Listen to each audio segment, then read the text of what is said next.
Good evening and welcome to ELOSOFUMARTAKES. This is our 308th take, live from the Alec Bradley Lone Star Studio of Azle, Texas. I'm your host, Barry Duplessis, as always, and I'm so proud, so pleased, and so privileged to be with you all tonight. It's going to be a fantastic show. We welcome back one of our fan favorites and a new guest tonight as well. And we will do formal introductions of our guests of honor in just a few moments. But before we do, we have to thank the people that make this show possible.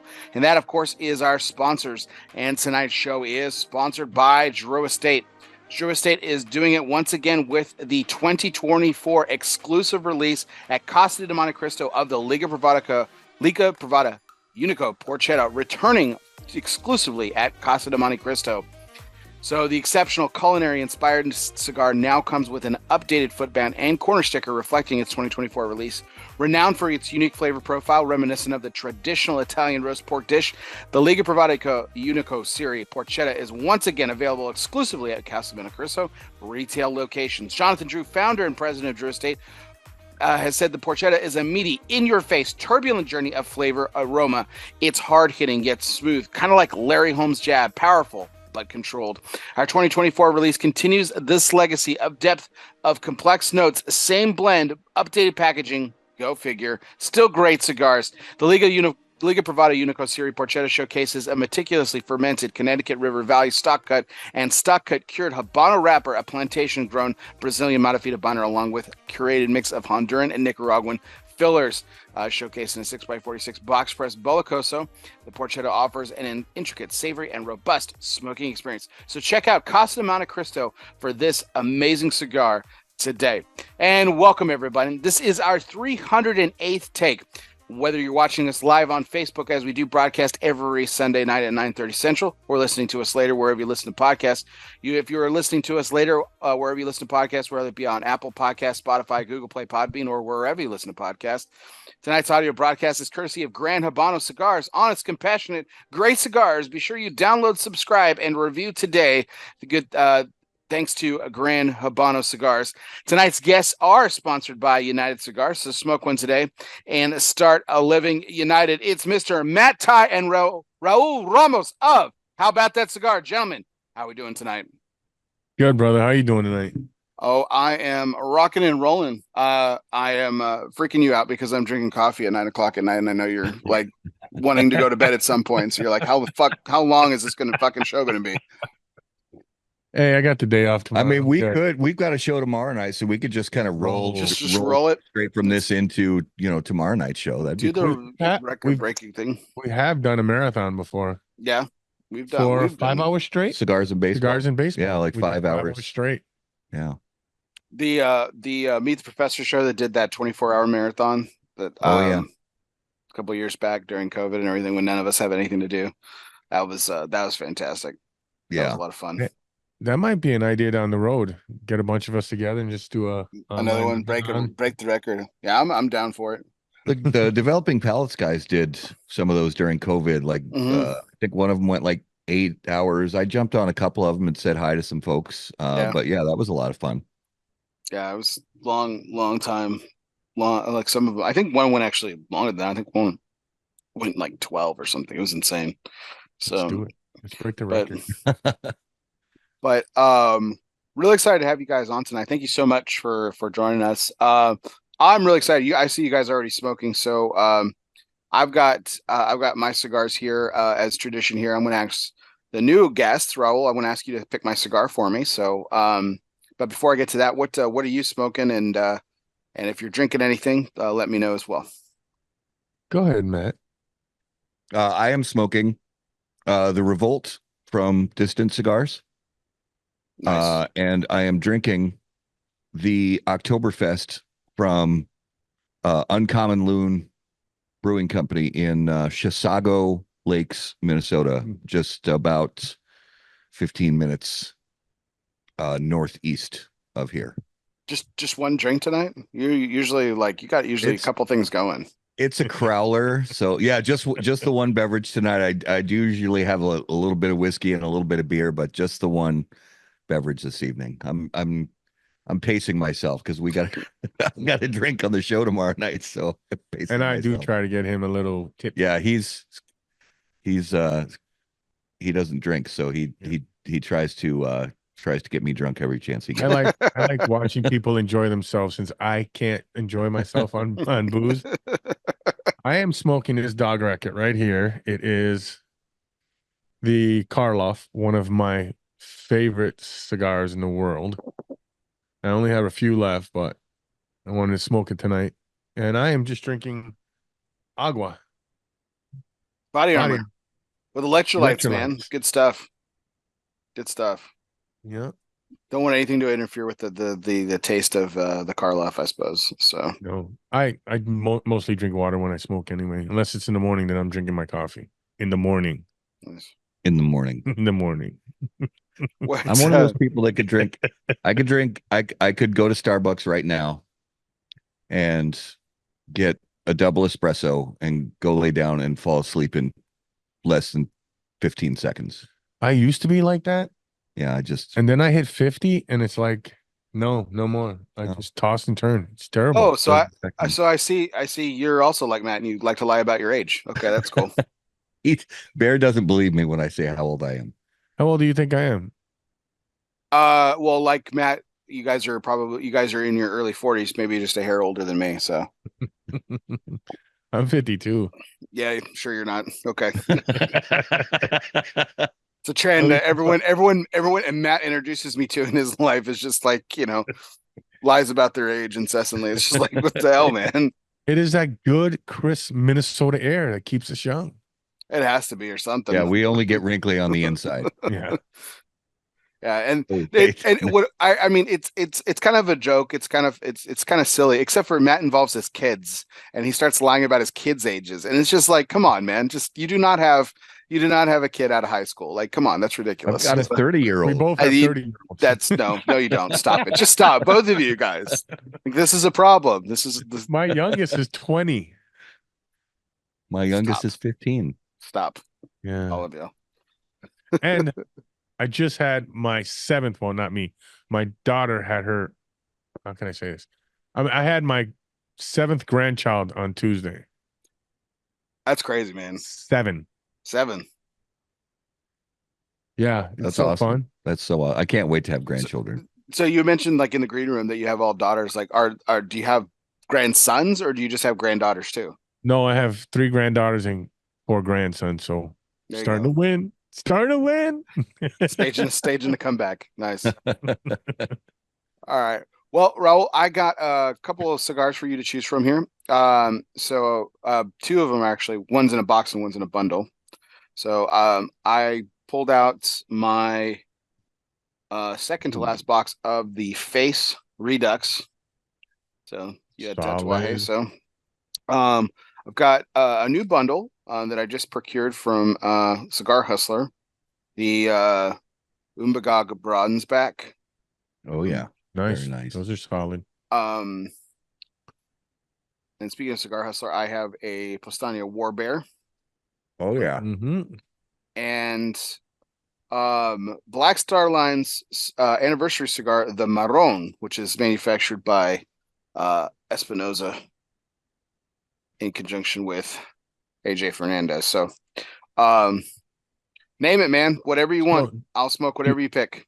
Do you plan on me picking a couple since I heard we're going to go a little bit, or you just want me to start you off? Start me off, and then we'll see where it goes.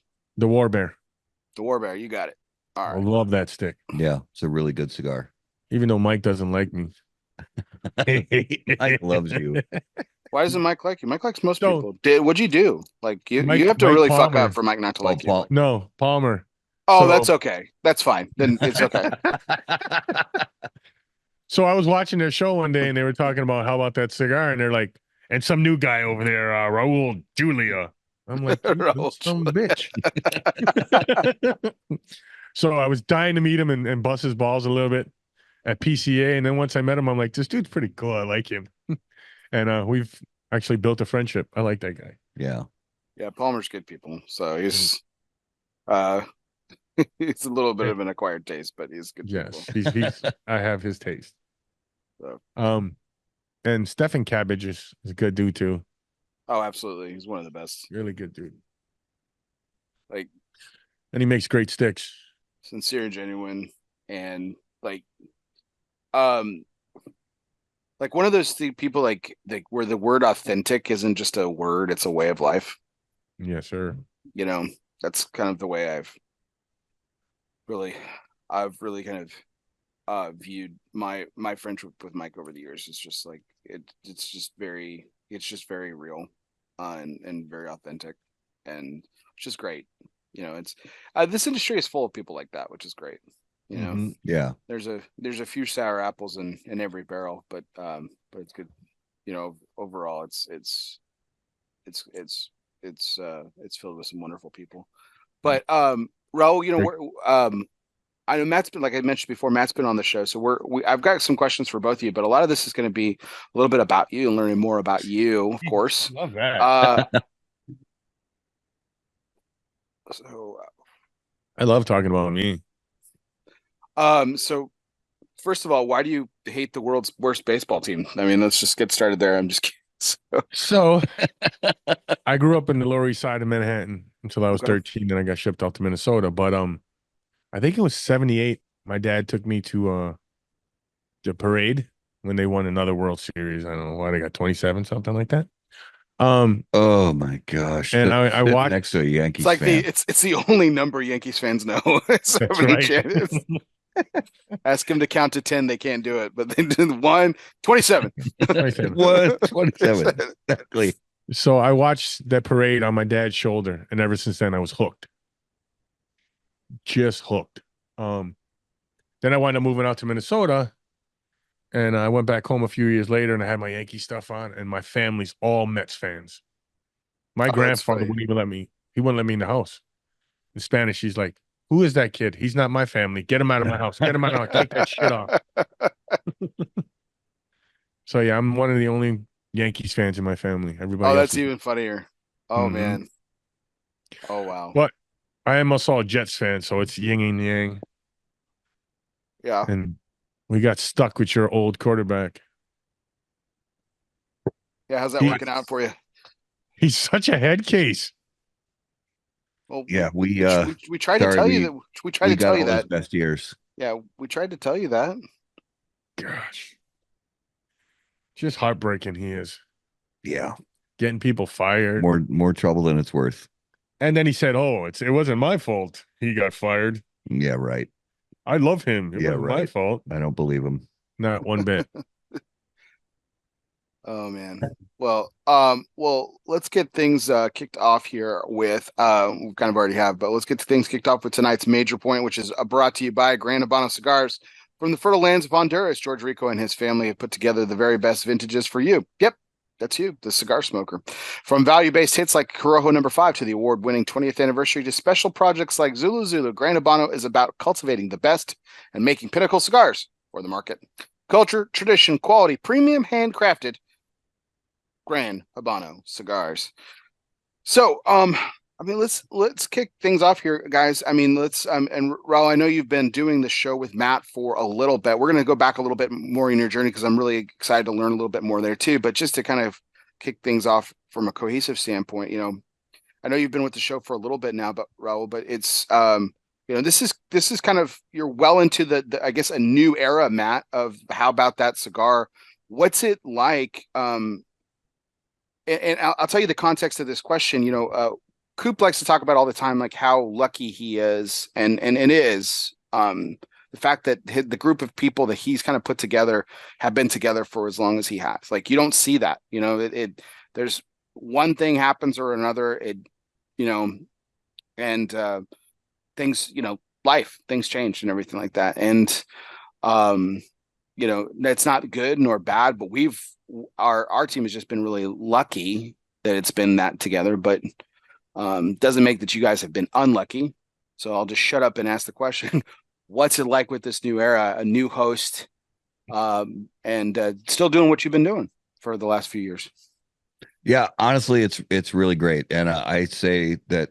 How about that cigar is really lucky to have Raul on the team. Really lucky to have him a part of it, and yeah, it's an adjustment. You know, it's just like when, you know, if you start a new job, or if um, changes happen in your day job where, somebody gets moved along somewhere else or promoted somewhere else or whatever the case may be, and you get a new team member on your team at work, or you get a new boss or whatever it is. And there's always adjustments that have to happen, and you have to, Raul and I have to learn about kind of how each other tick and, play off, because, you know, with Garrett on the show, we in the very beginning, early on, it was the same thing. It was awkward. It was, figuring stuff out, like,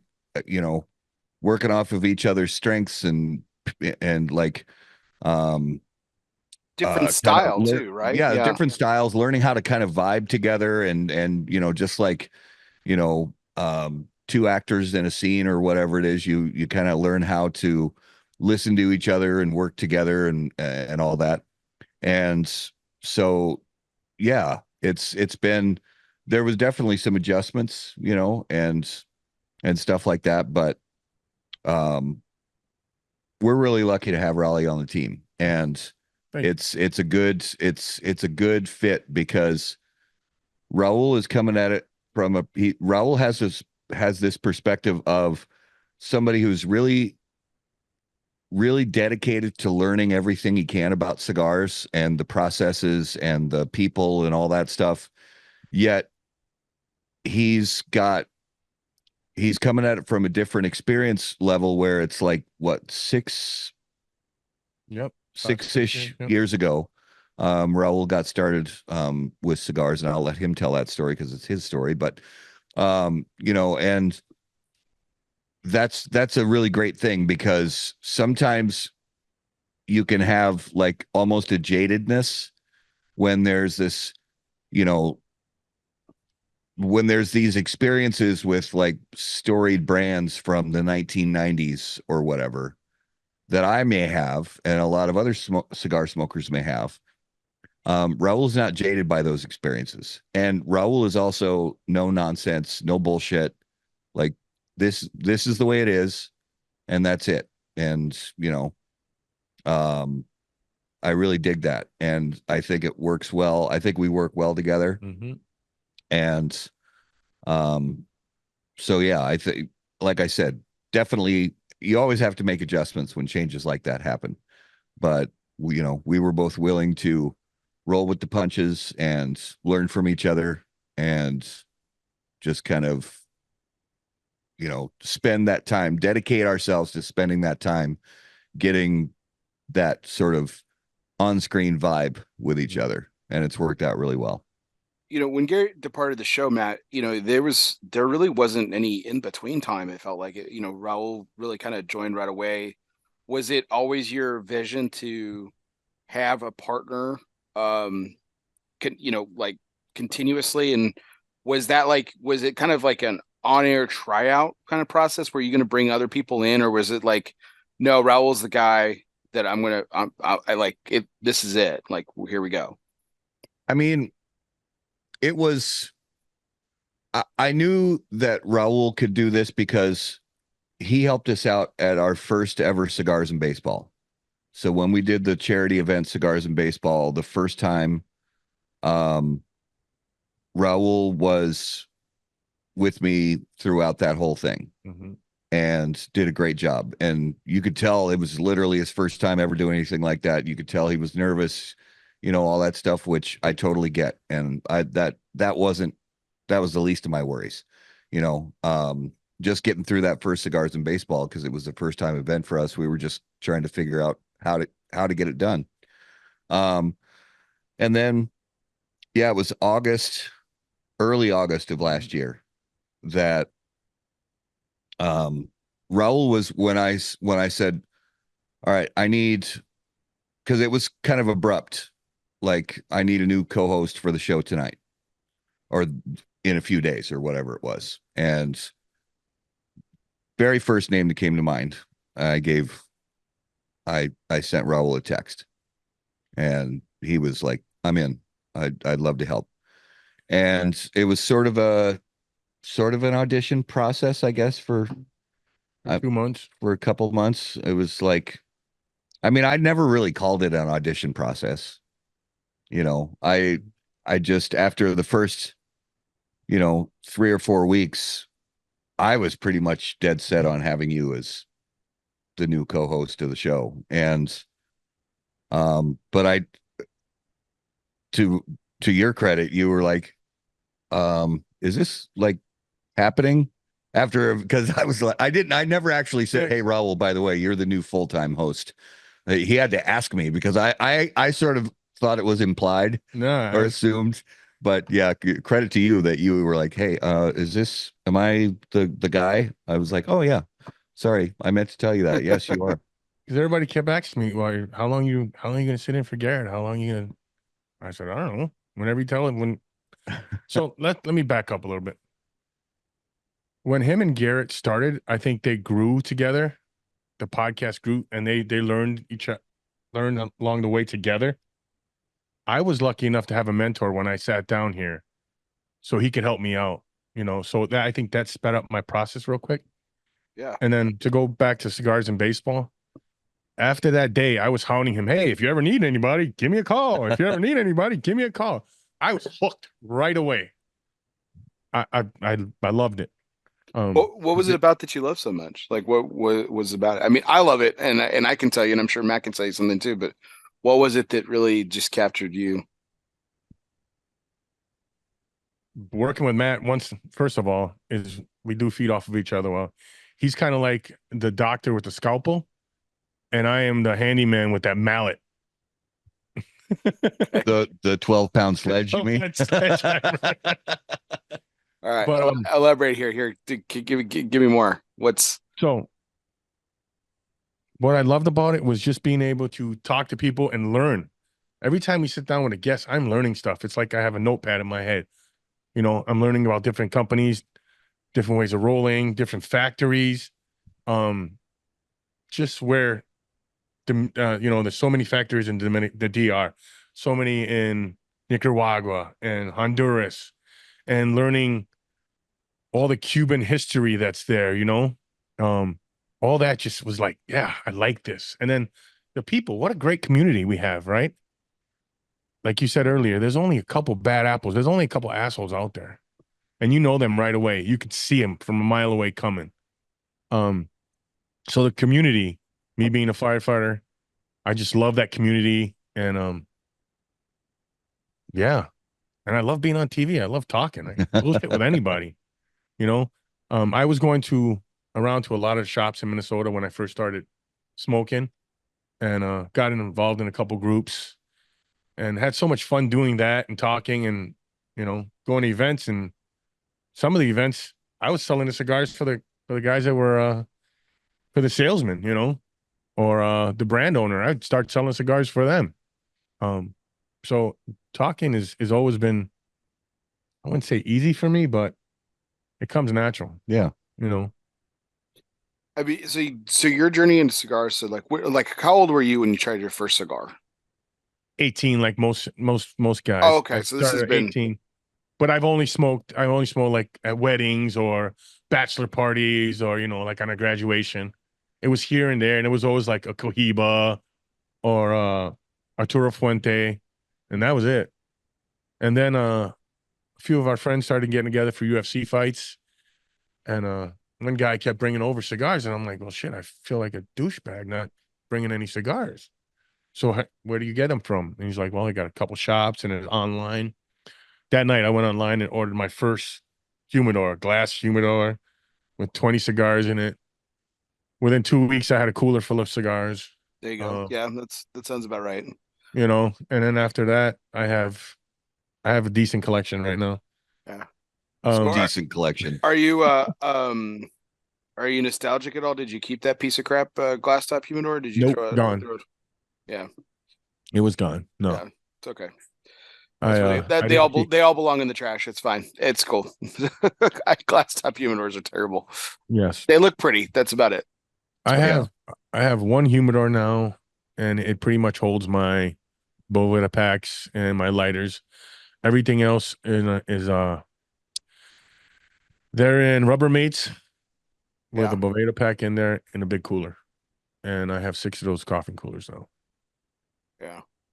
Awesome, man. That's And I that's still quite have a a bunch collection. of, and I still have a bunch of cigars that I started with back then. Then you know your palate grows and you're smoking different stuff, and you're like, hey, let me try that one. You like that? Let me try that one. Let me try that one. And you're like, try to go back to the stuff that you started smoking in the beginning. You're like, maybe this is not for me. Here, buddy, you try this one. You know, give it to somebody else to try, to enjoy. That's not to say I haven't went back and smoked some of those, and the nostalgia came up. Oh, I remember when I first started smoking this, or Yeah. first time I had this one. Yeah. But yeah, I'm always trying new stuff. If you say what's your day to day or everyday cigar, I don't have one because I'm smoking everything. Yeah, Um, I get asked that all the time, especially with people outside the industry, like who know I'm a cigar guy. Like, oh, what's your favorite cigar? I'm like, man, don't ask me that. yeah, Like, yeah, it's like asking me like who's my favorite kid. yeah, What's my favorite hat? Because I have a vast collection of those too. It's like, oh, what's your favorite? The one I'm wearing at the moment, yeah. I guess. Like, Yeah. but I think that's kind of how I think that's for most people, particularly like in our group, whether that's, you know, the media, or the influencer or the manufacturer or rep or whoever, like the close knit part of the industry, because it's just a very small world. I think that's for how it started for most people and how it is. Yeah. You know, and then you get you know, and then you get to the point where your collection gets so big, then you just open a store like Jay Davis or something. So, Yeah. um, but um, just to kind of go back here with this, you know, what would you say was like you were hooked, Raul, on this, and like it just like, and Matt said it really came naturally to you, which is fantastic. But like, what do you think was like your earliest challenge that you found when you kind of jumped into this full time? It's still a challenge pronouncing. And I'm Puerto Rican. Pronouncing Spanish words and some of the factories and some of the brands and even some of the people in there in the industry pronouncing their names. I still have a hard time doing that. Okay. Um, Well, at least you try. I yeah. mean, Oh, so now we just play off of it. I'm like, well, I'm going to try this, but Matt's going to say it right. We just play off of it now. We just go with it now. Yeah. so okay, well, here's the real test. How do you pronounce your own last name? Ramos. Okay, so you say your own last name correctly, so it could be worse. You could mispronounce your own name. Yeah. Yeah. Because You even rolled the R. I like that. I Wow. I know. I know. uh, you know, with there was another question I was going to ask here. So like, so again, you like you said, it kind of caught fire. No pun intended. I know you're a firefighter, but it kind of caught fire for you a few years ago, Raul. Like, how did you kind of fall? Because I know, because the way I knew about you is whenever I would tune into How About That Cigar, you were always in the comments. So Mhm. I knew you as part of like the community at large for How About That Cigar and everything. Like, how did you fall? How did you fall? It just, was it because of geography, or did you guys meet up at a shop one day? Like, Oh, how did you kind of become part of that community? so this is kind of funny. I still am helping run a Facebook page, a Facebook group, Cigar Smokers Minnesota. And Matt was administrator on another cigar group, Minnesota Herf Connection. And at first, I tried getting a hold of a couple of administrators and say, hey, let's start doing stuff together. Let's, just start doing stuff together, whether it's let me post on your page, you post on my page. And I was having some trouble. So we were at a local shop and I'm sitting down, Matt's sitting there, and we introduce ourselves and we're like, hey, how you doing? Blah, blah, blah. And then the conversation starts rolling and we're like, hey, let's Yeah. talk about this now. I got one of you guys in person. So that's how it started. Yeah. That was the first time we actually met. Yep. It was at Big Apple Cigar, which is not even open anymore. But yeah, we sit down and it's like, oh, you're the admin of this one cigar Mm-hmm. group, and I'm the admin of this other cigar group. let's start working stuff out. And that's the first time we met, and we started hanging out regularly pretty much right away. And then I don't know if I met Garrett before you or after you. I think you did meet him before me. Yeah. So I was at another cigar lounge and Garrett was kind of working there. He's sitting there, blah, blah, on the phone, and we started talking, and he's like, "Hey, yeah, I'm on a podcast. How about that cigar?" I'm like, "Cool. Give me the information." I started watching. And me and Big Garrett became friends. And then when I met Matt, it all fell in together. And I just started watching the show and bullshitting with these guys, and was in the studio for a couple of times, and you know, and then I actually wound up running the humidor for that shop that I met Garrett in. Yeah. Yeah. And you also came, because we'll occasionally, like if people from the local area want to come by. Is it this or Ramsey's, or was it another one? That was at Sodi's. Sodi's. Yeah. That's the other one. Yeah. Okay. So if people want to come by, the garage where the studio is, to hang out with us and smoke with us on a Monday night while we're doing the show, we're usually like, hey, yeah, if you want to, just send a Facebook message to Matt or Raul and make sure it's cool, and we'll have you. And Raul had been to what, 3 or 4, at least, for being in the like studio audience or whatever you want to say. And then tons of events, cigars and baseball, and then charity events at Reds, the Firefighters for Healing, and just herfs at local shops. I kind of I've been sober for 27 years now, but I still have that addictive personality. So cigars kind of fill that gap. And I dove into it feet first, and I was visiting shops, events. I didn't care who was having the event, what brand it was, I'd support it. What shop it was, I'd support it. There's only one shop I don't go to, but we don't talk about that. But yeah, so I was in everybody's face. You couldn't get away from me. Every time you went somewhere, I was there. Yeah. That's awesome. So what shop do you not go to? I'm just kidding. But so is cigar smoking really big in the fire department, or is it like, would you say that you're an outlier? Because I think there's pockets. Like I actually know some firefighters down here in Texas, and like 2 of them are cigar smokers. It's really big in their house. One of them, he's not, and it's not, and not to say that they're necessarily the influences of their prospective houses, but I think there's just pockets and everything. So there was guys smoking here and there. But when I got involved with this and I had the shop running the humidor, the department started smoking a lot more. Let's just say that. I'd go to different stations, and when I was there, whether I was tramped in there or I had an overtime day there, hey, we're going out after dinner and we're going to have a stick. We're going to sit out back and we're going to have a stick. Well, I only smoke on special occasions. Well, it is a special occasion. I'm here. Let's go. Today. And then after a while, they'd call, hey, I'm going to this shop. What should I pick up? I'm going to this shop. What should I pick up?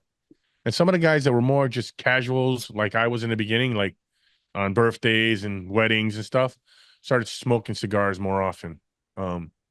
Now we have, out of the 400 people we have, roughly, I think there's a good 50 guys that smoke, and they always hit me up. Hey, what should I smoke? I got something coming up. Or, hey, you got anything special for me at the house? Come over and have a bourbon. That was gonna be my next question. So you said 400. So I'm assuming that answers my question.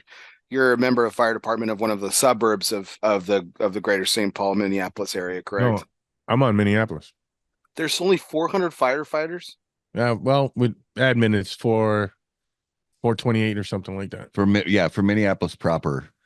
But then each outlying suburb and city has their own. Yeah. St. Paul has about 430, right around there. They have a couple more than us. Wow. Yeah, I know Houston's got like 1 billion. Well, and the Dallas and even Fort Worth, and If I had to bet, I would say Fort Worth is probably triple that. Mm-hmm. That's crazy. How big is Minneapolis? Like population? I think The proper, I guess. I think the Twin City. I couldn't speak for Minneapolis alone. I want to say it's 3 million. I think St. Paul and Minneapolis. St. Paul, Minneapolis metro area total, I think, is 7 million. Yeah. Gosh, I that just think does not sound Minneapolis like that much. proper is like 3. Yeah. I think. I honestly, Well, we can look it up. yeah. I mean, this is probably treading on interesting. We're lean waters, and mean. but- Let's just say that. Well, this is probably treading on interesting waters. I mean, do you feel like that's an inadequate or inadequate number for what you guys deal with on a day-to-day basis? Inadequate. We could use another 50 firefighters Oh easily. my gosh. Oh, I was way off. 850 Minneapolis.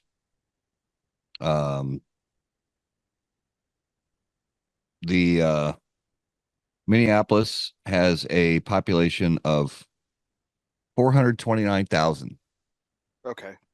That was 2022 census. Hmm. I thought it was way higher than that. So, Yeah, I was gonna guess about 750, like just for the was city more. of Minneapolis, and then of course the Mhm. area is larger. So is St. Paul bigger then? no. No, St. it's Paul not. small. Okay. Yep. Wow. Okay. Shows you how much I know about the area. Interesting. Us too, huh? How long have you been a firefighter, Raul? Is this been a career? Was it a second career? Like when did it start for you? Well, I've been on 25 years now. I got another 3 years to do. Before that, I laid carpet for the union. But coming out of high school, it was either military, police, or fire for me. There was being a meathead, knuckle dragger. There was only 3 things for me to do. And I was actually going to college to be a cop, and then I seen a divorce rate, suicide rate, PD, and then dentist in there. I don't figure that one out. So I was like, nah, maybe I'll do something else.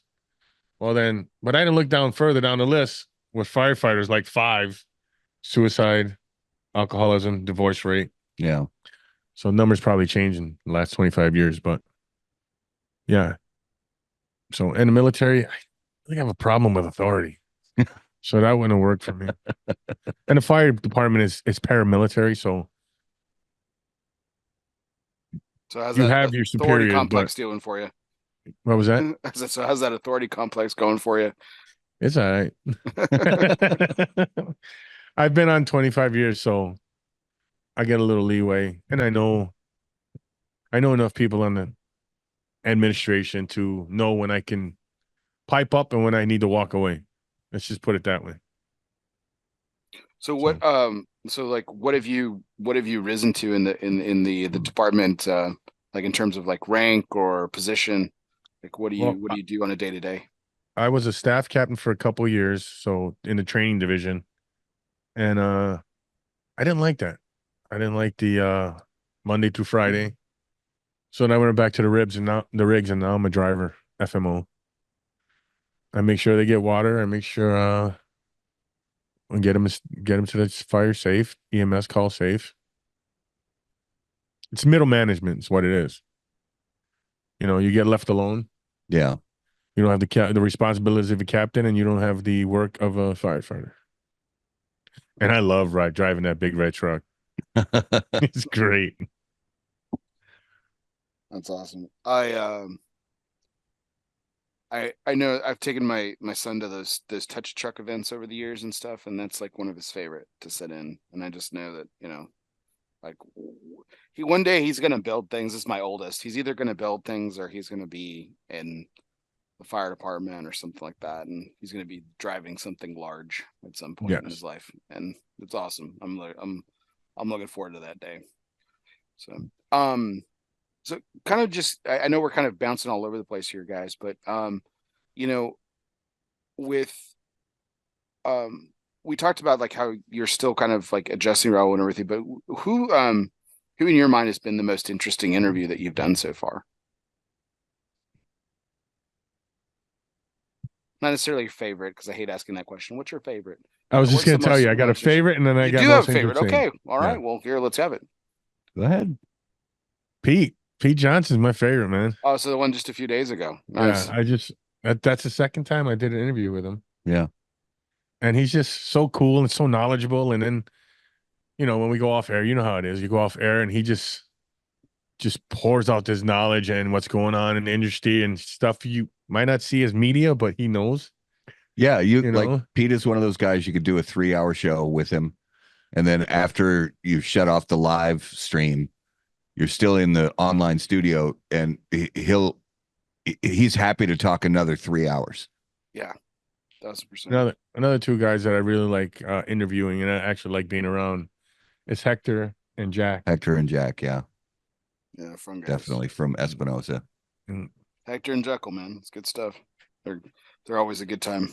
Yeah. I think my least go ahead. My least favorite guest was me. Oh yeah. Remember, I was the only guest when we did the sweet and sour or the sour. Oh, the angry And parents. I was talking about myself and learning, and I was so nervous back then. It was your debut. Yeah. Nobody's blaming you for being nervous. So that was the worst interview. What again, with so little time in the not little time, with relatively less time in the industry, and like you said, you've been gobbling up knowledge and everything like that. What kind of approach do you take when you're interviewing and when you're preparing for someone like you don't know anything about, or you know very little about? What's kind of your approach there on I how hit the you interweb, hit the internet, do some research on them, see where they came from, you know, see their steps on how they got to where they're at. Yeah, and then watch other interviews of them to see what questions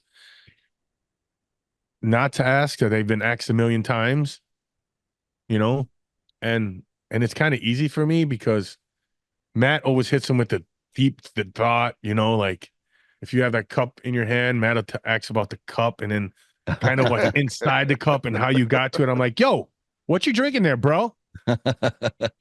What kind is that, decaf this late at night? No, it's not. I need to stay awake, so it's not my. I don't do decaf. So going back to like we were talking earlier, it's a perfect yin and yang with me and Matt. He's got that knowledge that goes back so far, and he knows how to ask these questions that are in depth. And I'm asking questions that a guy 7-8 years in the business,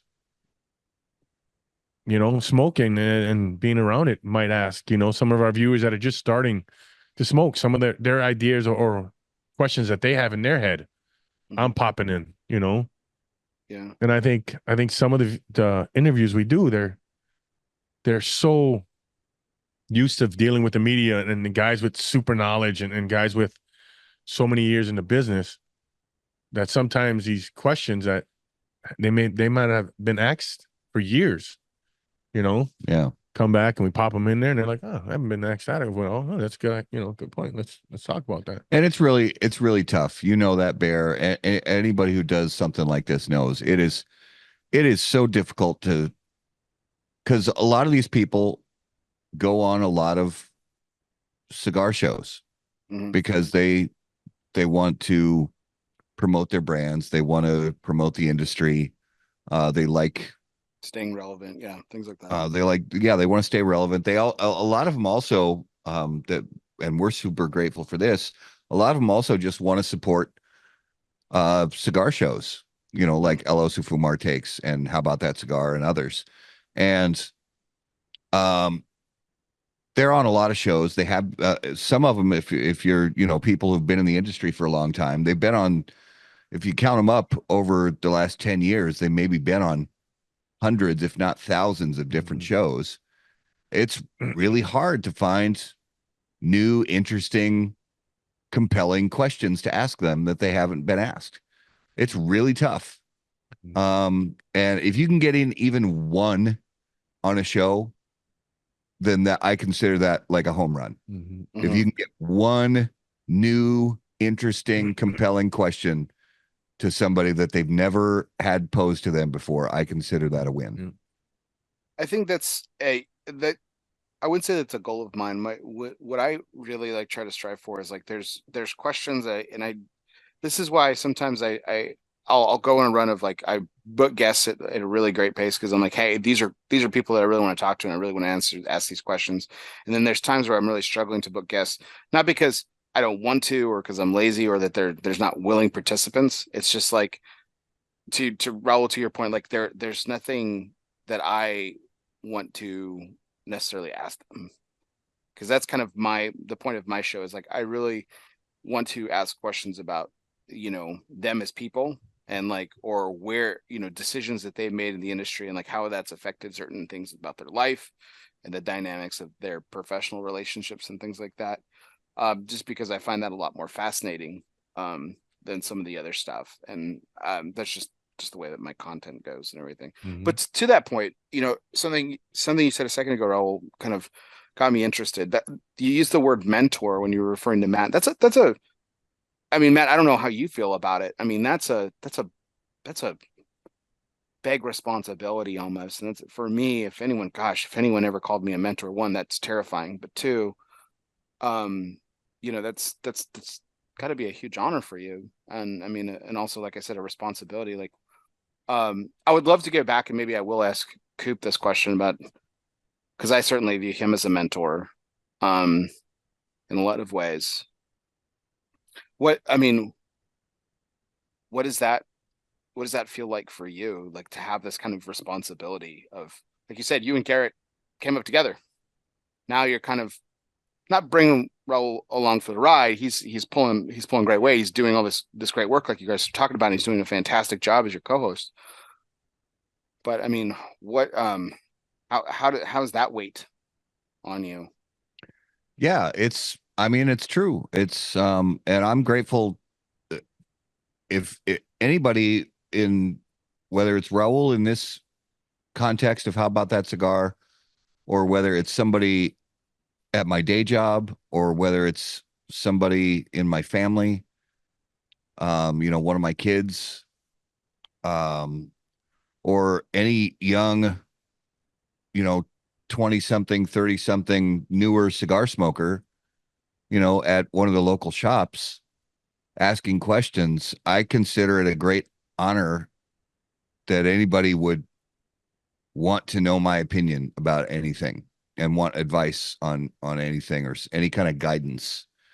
And yeah, there's a responsibility to that, but I try to, and this is something I've worked on in the last few years, is to not let that responsibility like overwhelm me too much and kind of, because I would get to points in my life where this sort of responsibility that I would feel about certain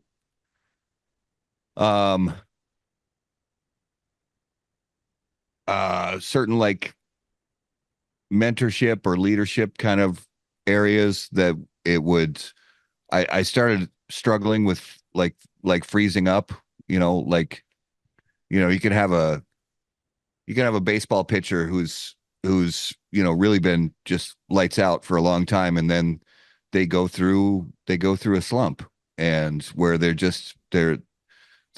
getting brain freeze. They're just not, lining things up the way they used to. And I went through that a long time for a while in my personal life, with my wife, with my kids, with my job and stuff like that. And I realized after a while, through some, conversations with very helpful people, that I was overthinking the shit out of just about everything. And that was causing me to second guess myself or freeze up or whatever it may be. And one of the things I'm trying to do better and better every day is just listen, ask, and we do that on the show, where we ask people questions and we listen. I'm trying to do that in my life, just with friends like Raul, with Justin, our producer, with my friends and family, stuff like that. Just ask questions and then shut the fuck up and listen. And that's That's what I'm trying to do. I've gone back and watched like me on some other shows in the past, like Bear, I've been on your show a few times, and um like Cigar Dojo, and been on Coop a couple times and stuff like that. And um I talk too much. So I've and I say that at the end of a very long answer to your question, which is, yeah, as you can see, it's something I'm still working on. So I think Go ahead, Raul. I think I have a point though. Yeah, go ahead. I think I'm an easy student for Matt because, like he said earlier, I'm to the point. Matt, I don't know what the fuck I'm doing. Tell me, give me an idea, and then I'll go from it. You give me the idea, and I'll go with it. I was begging for more responsibility. After I found out I was going to be the permanent co-host, and he's like, "All right, here you go, here you go, here you go." Hey, Matt, I don't know how to do this. How do I do this? So then he's like, "This is the way I do it, but form your own style, and here you go at it." And that's whenever I have a problem with the show, the podcast, booking guests, or getting sponsors, I'll just go back to him. Hey, I need an idea. Have you dealt with this person before? Give me an idea how to deal with it, and then I'll form my own plan. And before I enact that plan, I'll talk to him. Hey, this is what I want to do, and what do you think? You think it'll work? Go ahead, try it. So I try not to put much pressure on you as far as that mentorship, but Well, and that's another one of those pieces that that's because I know for a long time with my kids, specifically with my kids, but also a lot of my day job. One of my kids would ask me for help doing something, and or somebody at work, Matt, how do you fix this thing in this server or whatever it is? I would just, instead of showing them how to do it and then watching them try it on their own, I would just do it for them. Right. And they're not going to learn anything that way. They're It's the not going to easiest gain way, their right? own confidence. They're not going to gain their own way of, because there's more than one solution to every problem. mm-hmm. They're not going to gain their own way to learn what's the best solution for them, what's the best solution for the team, blah, blah, blah. And I struggle with that so much in my life. And Yeah. in just the last few years, I'm starting to learn how to just get my hands off and shut the fuck up and let people figure it out. And if there's a hiccup along the way, then I'll step in and say, hey, don't forget this or that, or maybe try this instead next time. And then once again, shut the fuck up and step out of the way. I still struggle with it, but it's something I've been working on. I think that to your point, Matt, though, I think that while you give very articulate answers, and I've always appreciated that about you. They're not just a status quo, or it's just like, one word or two word answers or anything. They're very articulate. But I would say that I think we're all guilty of being your own worst critic. I think you're a fantastic listener, and I've noted that about you for a long time. Whether that be just in personal conversation that we've had, or on the show and everything, it's a really hard skill to learn, because as humans, I think even the most introverted of us are really uncomfortable with silence. And that's very difficult, especially when you're talking about the pressure of holding the attention of an audience by interviewing somebody.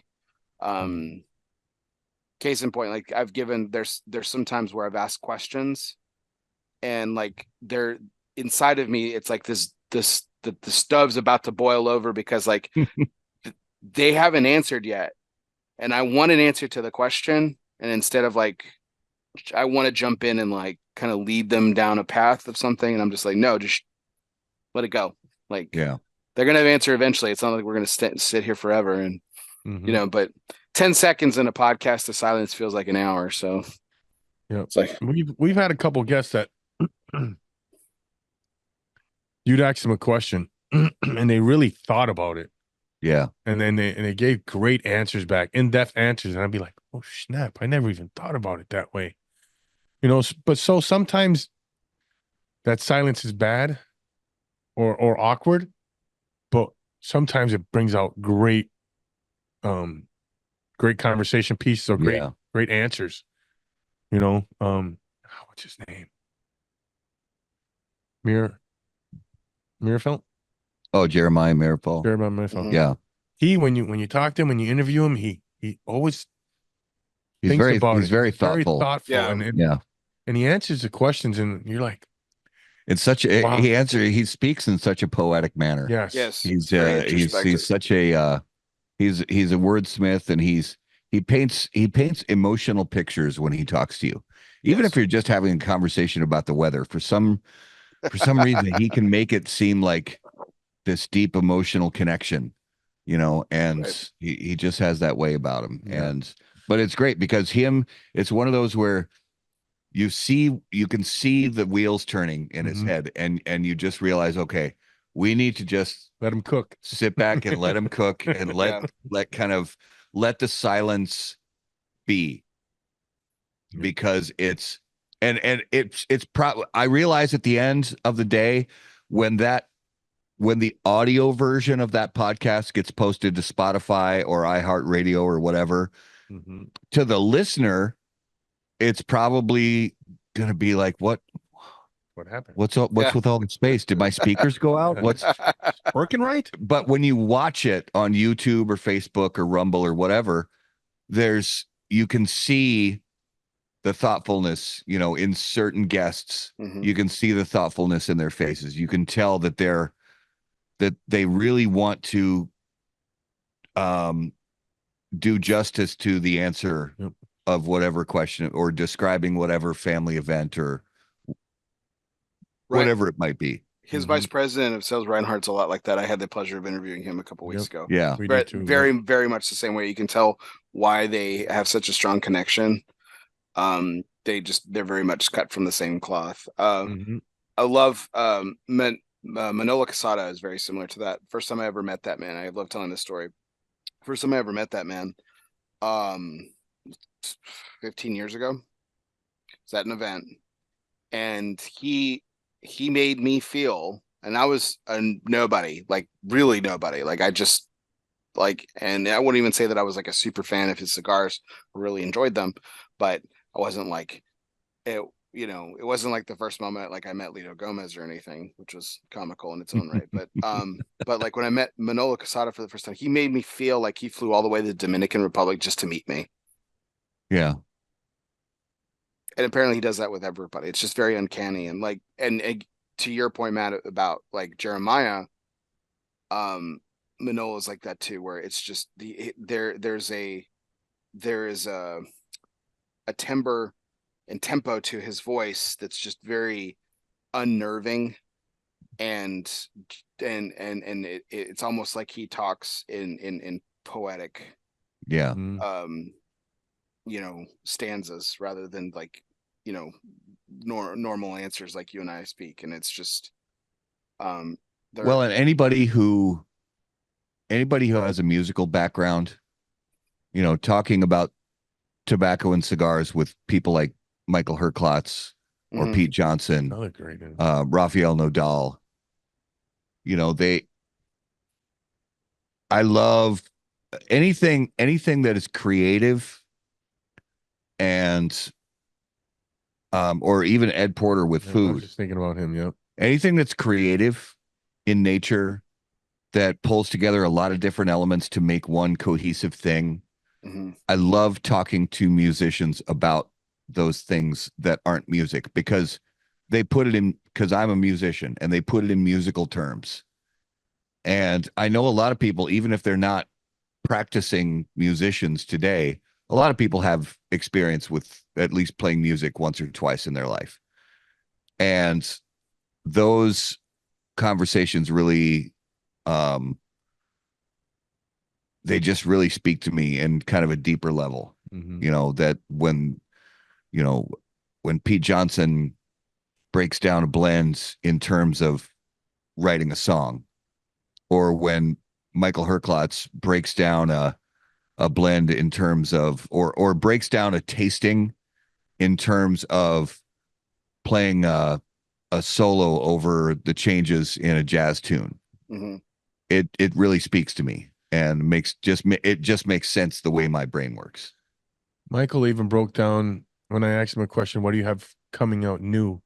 He broke it down like, I'm working on perfecting this band right now. Yeah. I'm not adding any other pieces. I want to work on this 5-piece band right now so we can be the best we can before we add in a trumpet or we add in something else. Yeah. Mm-hmm. What's Michael even talks in you could tell he's a former drummer because he even talks in a very, very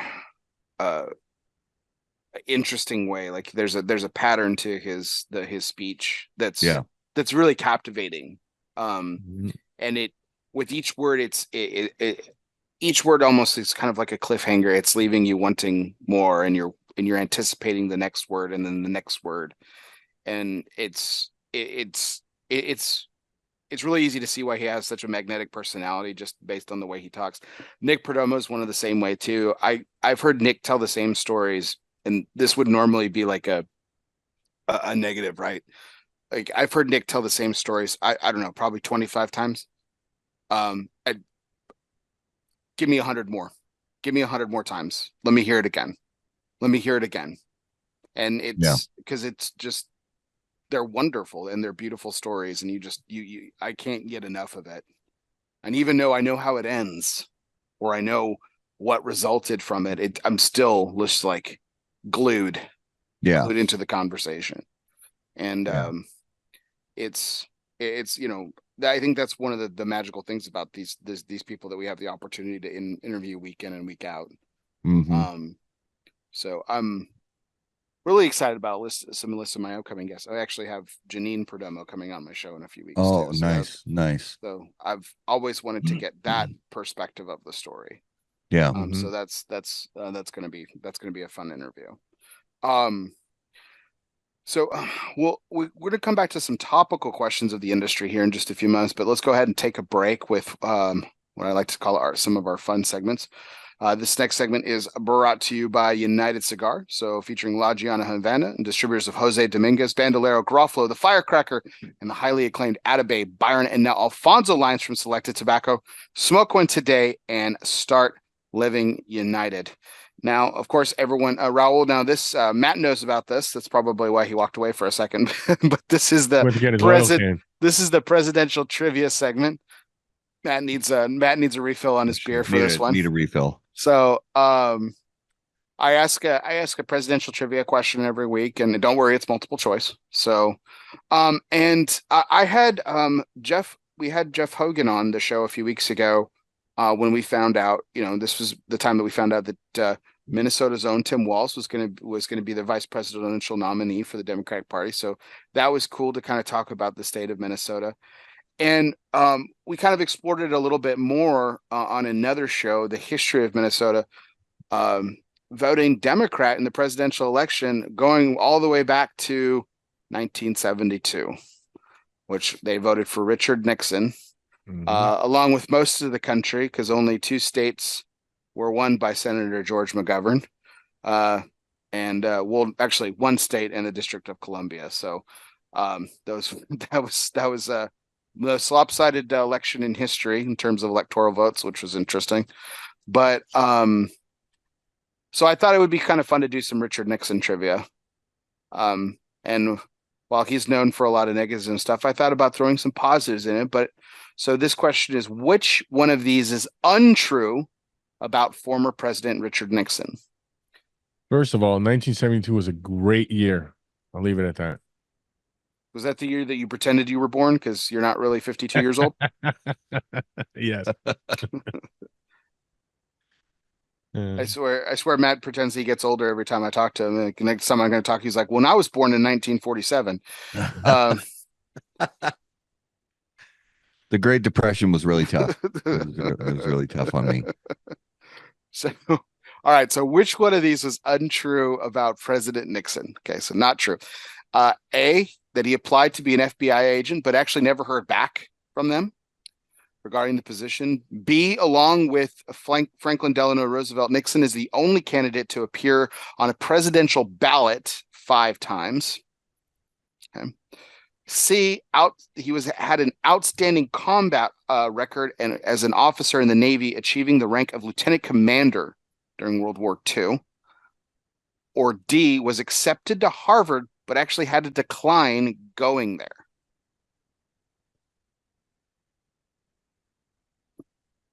Is that for both of us or for me? Well, both of you guys both have to answer. Yeah. I think C. I think I know which one is not true. Well, say it. You said you think it's the I think it's C. C. I think it's the first one. But he applied to be an FBI agent but never heard back from them. Yeah. Okay. Raul, why do you think it's C? I don't know. It just feels wrong. Just feels wrong. Okay. I go a lot on my Was gut. that the Harvard one? No, that was he was he had an outstanding combat record as an officer in the United States Navy, achieving the rank of lieutenant commander Oh, during World War II. I know he was in the Navy. I just don't recall what his service record was. By the way, I go a lot on my gut. So some You go answers, C. I'm like, why do you figure it out? Why do you think it's A, Matt? It just doesn't seem likely that the FBI would just like not reply to somebody. Unless they found out he was running for president, or Was that still? This was actually in supposedly in the 1930s. So that was Hoover. No. When did Hoover take over the FBI? Oh, yes. This J. Edgar Hoover. Yeah. Yeah. I don't know. It just seems unlikely that they would just not reply to somebody's application. And then the military thing is, again, I was born that year. It seemed like they would tell you more about that, especially after he was impeached and the whole scandal there. They would, just like the mob guys, whenever the mob guys were in court, they were all saying, by the way, he was in blah, blah, blah, blah, blah, blah. He did this, that. But yeah, I mean, you could say all four of those scenarios have some unlikelihoods, surrounded. Like, who's going to turn down a chance to go to Harvard? Mm-hmm. Harvard gives you a spot, and you're going to be like, sorry, I gotta turn you down. I'm going to Yale. I don't know. It's hard to. I'm still sticking with my. And then the 5 answer. ballots you could see. No, I think that's true. 5 presidential ballots. Well, I think that's true. I think that I could be wrong. I think it's true, but I don't know. That I'm sticking with my original answer. All right, Mr. Bear. He actually did not serve in combat, but he was in the United States Navy. So he didn't serve in combat. C is the correct answer. Yeah. Okay, there you go. Nice. My gut worked again. So, yeah, your gut. So what actually happened is, yes, he actually did apply to work at the FBI in the 1930s. Did not hear back from them. Decades later, when he talked about it, they confirmed that to be true, and he actually was hired. But then shortly after, before contacting him, the position was actually cut. So that's why they never reached back out to him. Okay. So, interesting question stuff. And when he turned down Harvard, where did he go? Why did he turn down Harvard? He went to Whittier College, graduated in 1934. He went to law school at Duke, actually, and was actually an excellent law student, believe it or not. But the reason he turned down Harvard was he had to stay closer to home. Because his family commitments, I believe some family members were ill and things like that. I believe so. All right, yeah, cool. I like that. Nice. But yeah, when you just look at just interesting biostats and things like that, he's a very interesting person. The fact that he was on 5 ballots, as a presidential candidate or vice presidential nominee was interesting. Yeah. Funnily enough, we talked about 1972 with Minnesota, being that was the last time that they voted Republican. If you go back further than that, that was the very next time that they voted Republican was when Nixon was a vice presidential candidate when he was on Eisenhower's ticket. So, yeah, he was kind of the what was the always a bridesmaid but never a bride kind of Mhm. thing, and then all of a sudden 72 comes along, or sorry, um, yeah, it was 72, wasn't it? Yeah, 68. 68 was 68. his, Yeah, 68. He was elected, and yeah, then because one he re-election in resigned 72. he resigned in 72, right? 71. Shortly after he was reelected. Yeah. So, but yeah, I think when it's like it's interesting, and then like you look at your state's gubernatorial record, like there's been a mix over the years, like Republican, Democrat. I think there was even an independent who won, like at some Jesse, point too. Yeah. Jesse the body. Yeah, Jesse the Body Ventura, Mhm. the governor. My governor could body slam your governor. Awesome. Well, that was our presidential trivia segment brought to you by United Cigars, featuring La Giana Havana and distributors of Jose Dominguez, Bandolero, Garofalo, the Firecracker, and the highly acclaimed Atabey Byron, and now Alfonso lines from Selected Tobacco. Smoke one today and start living united. I wanted to get some topical questions, and these are just I really don't have too much to really like dive into, but I just thought this was interesting. I know you guys spend a lot of time in lounges, Mhm. and there's been a couple of companies in the last few months that have either expanded or gotten into the branded lounge game, right? When you think of branded lounges, Burn by Rocky Patel is probably one of the more infamous. There's obviously Casa de Monte Cristo lounges and things like that. So those are some of the, and then Davidoff lounges, of course. And there's these ones that are those are kind of the marquee or mainstay or things that are very more popular. But then there's other companies, smaller companies that partner with B&Ms and brand lounges. So I know you guys spend a lot of time in them. Like, you know, I mean, is this something that like does it make a difference? Like what is your opinion, like overall opinion of, a branded lounge? Does it, make the experience better? Is it different? I'll let you guys talk about it. So we have the original Burn here in Burnsville, and it happens to be an Espinosa lounge. It was the first ever Espinosa Lounge. Yep. Yeah. And it's Burn in Burnsville. James is the owner. Yeah. What I like about that is he gets a lot of exclusives from Espinosa. Mm-hmm. There's definitely benefits for the customers. Benefits for sure. Yeah. So because you'll get stuff that other shops won't get. Yep. Yeah. But he still can sell whatever he wants. So yeah, I don't see a negative in it. All I see is positives in it. Luciano's opened his fourth one now. I know I know there are multiple now. I'm not sure how many. I think there can be definitely benefits to customers. Mm-hmm. Like you'll get access to, at an Espinosa Lounge, you'll get access to Espinosas that most other retailers won't get. At a Davidoff, white label or whatever they call it now, one of their signature retailers, you'll get access to stuff that other people won't get. But then there's the other ones that are like where the name is not just on the wall on the inside of the shop, it's on the outside of the shop. Burned by Rocky Patel, and the Davidoff lounges, whether it's there's one in Indianapolis, Vegas, multiple other places.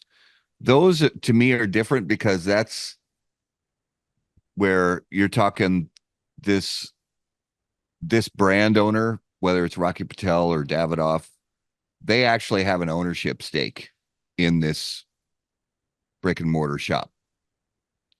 Where on the other side of the coin, like to the best of my knowledge, Eric Espinosa does not have an ownership stake in Burnsville, but it's an Espinosa Lounge. Mm-hmm. And I would assume the same is true for the places that have, become Luciano lounges and whatever other brands may have, say this is now I'll just throw out a name. I know he doesn't have any. I don't think he has any, but like Lee Marsh from Stolen Throne. I don't think there's any stolen throne lounges, but if there were to be one, I don't think he'd say to the owner, okay, you need to sell me, A 10, you know, 15%. 10 or 15% of your shop kind of thing. So United has that it, lounges too. They have there's an Atabay lounge and my lounge. In fact, United, yeah. and that's what's really interesting to me. And it's unfair to ask you guys this question, but I think it's kind of interesting because one of Luciano's lounges is down here in Texas at Industrial, which is also a United or an Atabay lounge. Okay. So I'm kind of interested to hear like how that necessarily works. That's more of a question for the owners of Industrial and So everything. But that's also That is interesting too. interesting. Yeah. I didn't realize that Wouldn't- they had two brands calling themselves, you know, the lounge or the well, wouldn't you brand, think the it's lounge. kind of like both our shows? We have certain sponsors. We get certain things from those sponsors. Yeah, I'd So say maybe that. having Yeah, it two could be that lounges, simple. Yeah, it could be that simple you know. for sure. Yeah. And I'm sure there's agreements written into these contracts where, you say, I'm gonna carry everything that your company makes, and I'll get access to special products that no other shops can get. And I'm going to have signage on the wall, and I'm going to do regular promotions of your brand. Yep. And I'm going to buy so many boxes a year. Yeah. And I'll buy so many boxes a year, that kind of thing. And then the owner agrees, the brand owner agrees, I'll do at least X number of in-store appearances during the year, kind of thing. So I'm sure it's scratch my back, I'll scratch yours kind of, scenario. But I do agree with Raul that the biggest benefit, I think, is where consumers in certain locations can get shit that nobody else can get, or that you can maybe get, but not nearly as easily. And we love that as cigar nerds, right? To say, hey, my buddy on the East Coast, hey, look what I got. You guys can't get this, but I got some. You want me to send you some? I love doing that to buddies, Yeah. I don't see any negatives, whether it's a lounge and the guy still owns it, or if the company's got their name on the front. I don't see any negatives unless there's a agreement where I'm going to buy so many boxes a year, but I'm not selling those boxes. Yeah. That or the drawback of if I'm another manufacturer and I'm going into this, and like if I've been like let's just say, just use this as a blanket example, like Matt's been a customer of mine for years and he's always bought heavy from my brands. Mm-hmm. And maybe I haven't offered a lounge, the lounge exclusive or something like that to him. But then, Raul comes along and says, hey, and now it's a Raul lounge at Matt's place. That I wonder if there's any alienation. I mean, as long as you're buying the same amount from me, Matt, maybe it doesn't make a difference. But I wonder if there's some alienation in relationships with some of these. I mean, probably not. I mean, like, Burned by Rocky Patel carries a lot of different things. He doesn't just carry Rocky products. Right. And, the Espinosa Lounge carries, a lot of other different products too. Davidoff carries different stuff too, right? Well, it depends on which Davidoff lounge you're talking about. Like the one in Vegas has the one Arturo Fuente in it.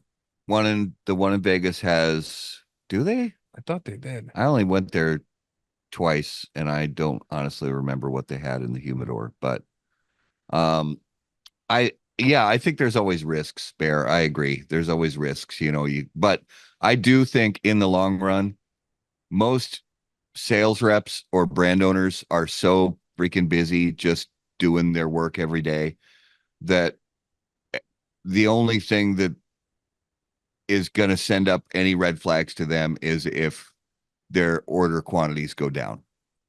Right. As long as their orders stay the same or get bigger, they're fine. If they're not really, they don't have time to pay attention to, oh, this is now XYZ cigar lounge. If their order sheets stay the same or grow, I don't think they give a shit. Yeah, I agree. It's like nothing I can get too upset about there, right? Yeah. So we've all seen trends in the industry. We talk about trends all the time, and trends can be from types of tobacco used for wrapper leaf to the size of cigars to, you know, limited editions, you know, being mass quantity, you know, quantified and stuff like that. Can you name a more annoying trend than the overkill that is the Year of the Dragon? Because everyone is coming out with the Year of the Dragon. I, for one, I could get down with anything. I'm not a big gauge smoker. I'm down with the 60 gauge trend. That's fine. I can get behind almost any of these other ones, but the Year of the Dragon thing is absolutely fucking killing me. I gotta be honest. See, you said something right there, and that would have been my annoying one, the 60 gauge. Or 60 bigger. or bigger. That would be my annoying trend. It's not, no, I don't mind big ring gauge cigars. And honestly, I also don't care about the Year of the Dragon or the Year of the llama or emu or whatever fucking animal is. I don't. I mean, the Chinese zodiac it's fair game. It's public domain. Right. I really don't have a problem with it. Is it a lot? Yeah, it is a lot, but I really don't. I mean, the companies who got in this game early with the Chinese zodiac are Davidoff and is it Villiger that got in early? Yeah, and then Drew Estate to a certain extent, but it was more of a play off of it. You know, the Year of the Rat, for example, and things like that, which had nothing to do with the Zodiac. Yeah, had exactly. everything to do with I think most consumers, especially really high-end cigar consumers, they're going after those Davidoffs when they come out. When the Davidoff Year of the whatever it may be comes out, those consumers are going to line up because Davidoff got into it early, and I think Davidoff pretty much owns that genre, for lack of a better term. And there are other companies who are doing it and trying it, and it's public domain. What if you want to do something that's public domain that any other brand can do? I guess more power to you. I think it's, oh boy, I'm gonna piss people off with this comment, but I really don't care. I think it's lazy. That's what I was just about to say, man. I'm with you. I'll go in with you. I think it's lazy. It's because there's so much creativity out there in the world. There's so many ideas, and I guarantee some of these companies that have put out Year of the XXX, whatever it may be, that they have tons of creative people who want to be innovative and interesting and new and explore new ways of making cigars look and on the shelf, and interesting names and fun concepts and stuff like that are going to interest cigar consumers.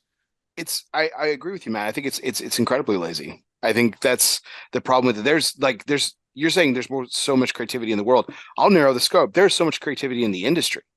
Yeah. There's some of the most creative people I've ever met in my life that come up with these crazy concepts. Jonathan Drew is a great example. I mean, Guy Fieri, now being in the cigar industry as he has. I mean, talk about some creative minds that are, and I mean, that's from one of the newest people in the industry to one of the oldest. I mean, look, we can talk about whether we like the cigars or not. I don't, for the most part. Gurkha is an incredibly creative company, and for them to follow suit in this, like, I'm like, I mean, that's where I'd had enough. Like, I was just like, God bless, like, come on. Like, and where I think it's even weirder is for a company like Plasencia to do a Europe. Like, Plasencia has created this unbelievable brand in a very short time they're one of the most historic names and families in the industry. They've been a pillar of this industry for a number of years, and I, you know, I don't. It's so off brand for them. Like everything that they've kind of done has been very this time around with, you know, Alma Fuerte and Alma de Fuego, etc., has been very methodical, and it's all part of this plan and this core, and then all of a sudden it's like, you're the dragon. It's like, what the fuck, man? Like, or like it just doesn't make any sense. It's not brand cohesive at all and everything. So, but I guess if someone buys the cigar, who gives a shit what Bear thinks? But I mean, that's just kind of me. That was I don't know. I thought it would be a fun question to ask. Do you think it'll go away next year? No, You don't think no, so? no, because I mean, Coop was quick to point out there's already like a few brands that have already announced like year of the snakes. Yeah. So Everybody's gonna come out with a Colibra. Not everybody, but I think we're gonna see. I think we'll see more year of the cigars next year than less. Yeah, I agree. Now, let's talk about that 60 gauge plus. Okay, so yeah, okay. Look, I'm not a fan either. So what do you? So when you say that you don't like it, you think that it's just obnoxious. Like, I don't want to put words in your mouth. Like you said that it just keeping getting bigger. Like what's the beef? The beef is, I don't like. You really don't like to smoke anything over a 54. No, I don't. I'm a small ring gauge guy, and I've always liked that. And I don't see the enjoyment of smoking that big ring gauge. And I think a lot of guys are smoking them just because they think they get a better value out of them. I think a lot of consumers feel that way. You know. Yeah. And so we've talked, Barry, you and I've talked about this before. Raleigh, you and I've talked about this too. There are some blends that I like better in bigger ring gauges. There aren't a lot, but there are definitely some. But to my chagrin, yes, absolutely, I agree. Yeah, like the Ashton, I think it's the Ashton Symmetry. It's either the Symmetry or the ESG. I'm pretty sure it's the Symmetry. Symmetry in the 60 is really, really good. The La Polina Red Label in the 60 is really, really good. The Romacraft, a lot of the Romacraft stuff in like the 56 is really good. Yeah, a blend that I don't like. A blend that I don't like at all, for the most part, Avo Nicaragua, the Synchro Nicaragua. I don't like that blend, but it really smokes well in the larger gauge. Yeah. The San Cristobal Revelation, I think it's the Odyssey, is the 60 gauge. That smokes really well. Yeah. Really, I prefer the Prophet, which is the Robusto, but if I had a second size in that one, it's the Odyssey, which is odd. Yeah. It's funny you mentioned that Revelation brand. It's like one of those sleeper brands that's been around long enough where people just kind of forget about it. But holy cow, what a good blend that is. Yeah, it's fantastic. I really, really like that blend. That was one of the, because that's it's an Ashton product, but it's My Father makes it. It's My Father. Yeah. That was one of the first blends that turned me on to the My Father factory. And then I started learning about My Father back in the day, and you know, then started learning about Tatuaje and a lot of other brands that were made in the My Father factory. And but yeah, I mean, I get the consumer interest in big ring gauges. I totally get it. And I think if people love 60 ring gauges, then they should buy a lot of 60 ring gauges and enjoy them all. Yeah, it's their money, so you do what you want to do with your own money. But now I will say, and I appreciate also the fact that there are novelty products. Yeah. You know, if you're talking about this, you know, this big lunatic cigar from Aganorsa Leaf, or if you're talking about the April Fools from Asylum, the Woody by Oscar, that big, the Woody by Oscar, or the Femur from Romacraft. They're novelty products. I understand that. See, but the Woody is only what, a 56? It's not a 60. No, the Woody, the long ass one. Yeah, it's only a 56. No, it's like a 64. It's like 64 or something. Yeah, because and I think the industry, and I'm saying this because I've learned it about myself, and I've talked about this earlier. I spent way too much of my life taking myself too seriously, and sometimes you just got to be like, fuck it, have some fun. And yeah, a cigar that's 110 by 110 ring gauge by 12 inches long. It's absurd, of course, but it's fun. I Yeah. get it. It's fun. I think having novelty products that are still made in the traditional way, even though it's a very non-traditional size, if it's a fun gift for somebody's bachelor party or for Christmas or an office party or something like that, I say go for it. I think it's great. Anything that is good for the cigar business is fine by me. Yeah. And if that happens to be a 12 by 110, so be it. I'm okay with it. If it's good for the industry and people think it's fun, go for it. Have a blast. Yeah, I mean, two of my regular cigars that I have on hand all the time are the Animal Cracker, the original, the 60, and the La Flor Dominicana DL 700 Maduro, which is a 60. But I'll say this, one of the best cigars I've ever smoked in my life, and it surprised the absolute hell out of me, but I fucking loved it. It was amazing. Was the Asylum 7, his 7th anniversary cigar in the 70. That cigar was unfucking real. Yeah. And it was a 70 gauge. And it was just like, good God, it should not be this good. But it was amazing. And the fact that it was a one and done just sucks. I smoked about 7 of them, ironically. But they were incredible. Absolutely incredible. Every single one of them. But Bear, I'm sorry to turn a question on you, but it's in my blood. If let's say regulations came down, blah blah blah, that premium hand rolled cigars can only be imported into the U.S. in one ring gauge, period, one ring gauge. Which one are you going to choose? Probably a Robusto. Okay, so like a 50, 52. 5 by 52. Yeah. Yeah. Or excuse me. Yeah. 5 by 50. 5 by 50. Like Okay. legit Robusto. 5 by 50. Yeah. I smoke a lot of them. I find that they really do well in that size. I mean, my favorite Vitola, honestly, is probably a Corona. Bingo. But a lot of companies don't make them. Yeah. And some of them that don't, like, there are some really great Coronas out there, and then there's some that are not great. But and then there's what's interesting about that is there's certain companies that do really well in a Vitola for me. So, like, for instance, Henderson really likes to do a Robusto Extra. Yeah. Which is like, it's like he usually does it in a 52 or a 54, and it's like 5.5 by 52 or 54. Yeah.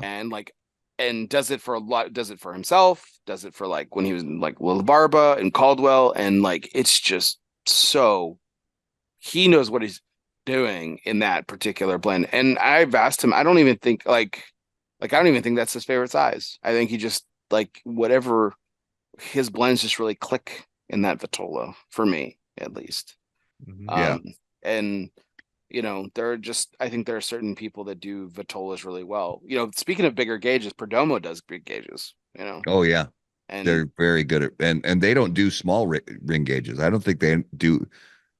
they do, but you just don't see them because they don't sell very much. Those little ones, those little, like, 4.5 by 46s or whatever they are. Name of it. It's crapola. I've smoked so many of them in my life, I can't remember them. It's those. He makes the champagne in a Corona. You just don't see them sold, and he doesn't make very many of them for that reason. He makes stuff that his consumers buy, and that's the thing, And then also, like, he makes some amazing torpedoes, but again, doesn't make very many of them because nobody buys them. Yeah. So, and I got a question for you, and we've talked about this with many people. So you got your legacy brands, right? And then you have your boutique brands. Sure. Do you think we should have something in the middle for brands like Roma Craft? Who are some other brands we talked about that should be right around that middle? They're not legacy yet, but you can't call them boutique anymore. Tatuaje, Roma Craft. Well, I think for me, and I'm probably not answering your question, so I apologize. But for me, when I think of, I think you're in my vocabulary, in my world, you're crossing two different like criteria of judgment. Like legacy to me talks about the age of a company, Okay. whereas boutique deals in size. So like I think there are companies that want to for like, I mean, he says it till he's blue in the face, you know.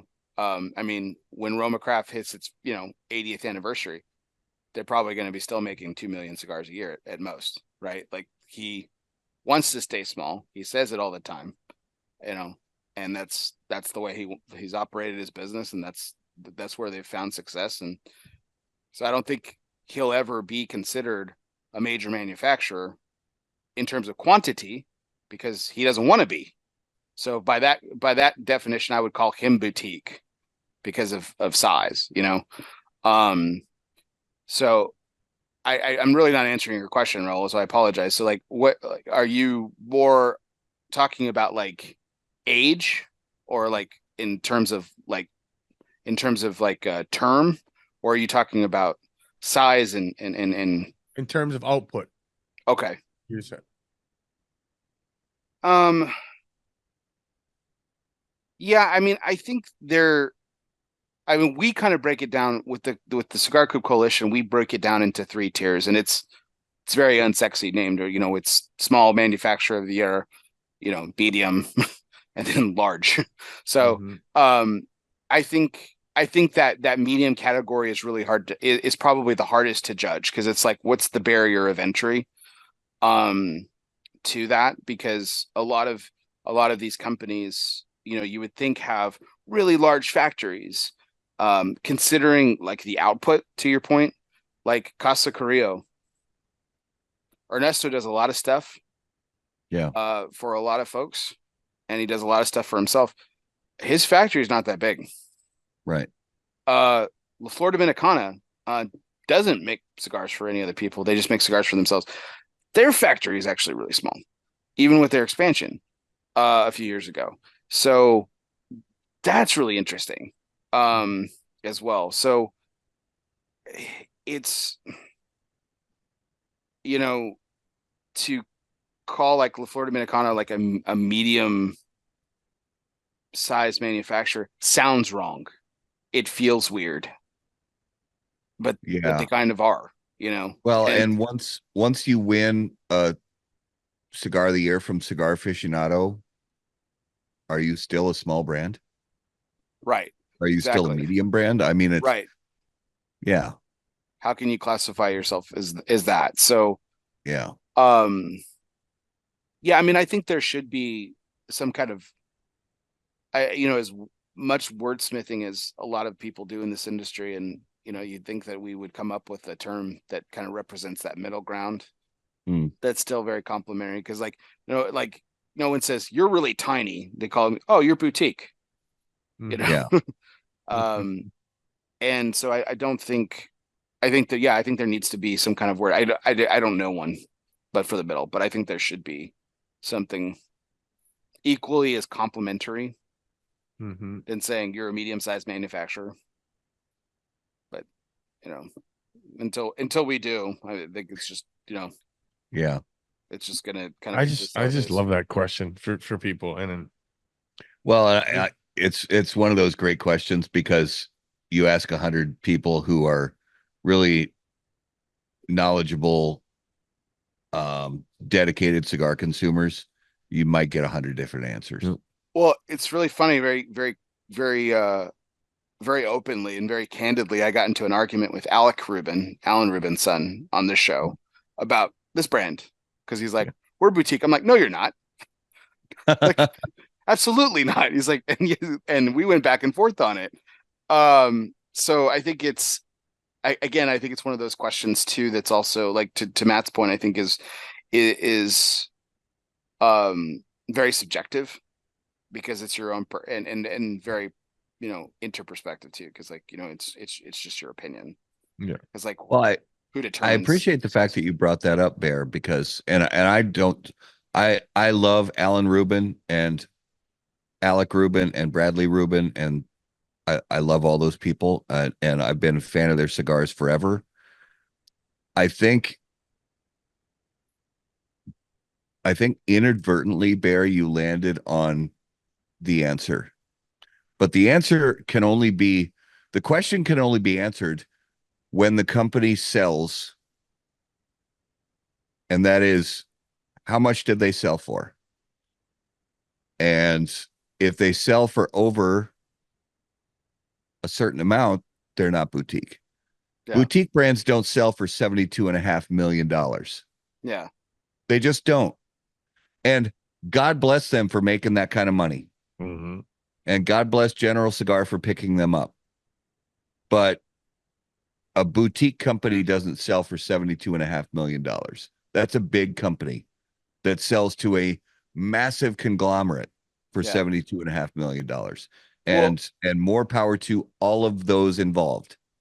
Right. So but it's not boutique. Matt Booth, the number escapes me, and I'm not even sure it was 100% public either, too. But so I don't want to even just speculate. But the Room 101, this number was considerably smaller, and that answers the question too, because Room 101 is a boutique. Yeah.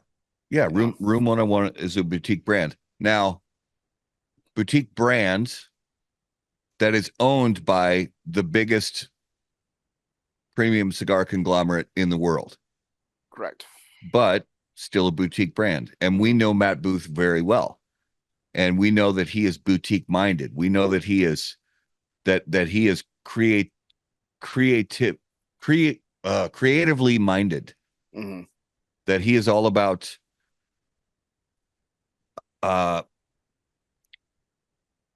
he's all about the community and the people and the relationships and the drive to just find something cool and fun and that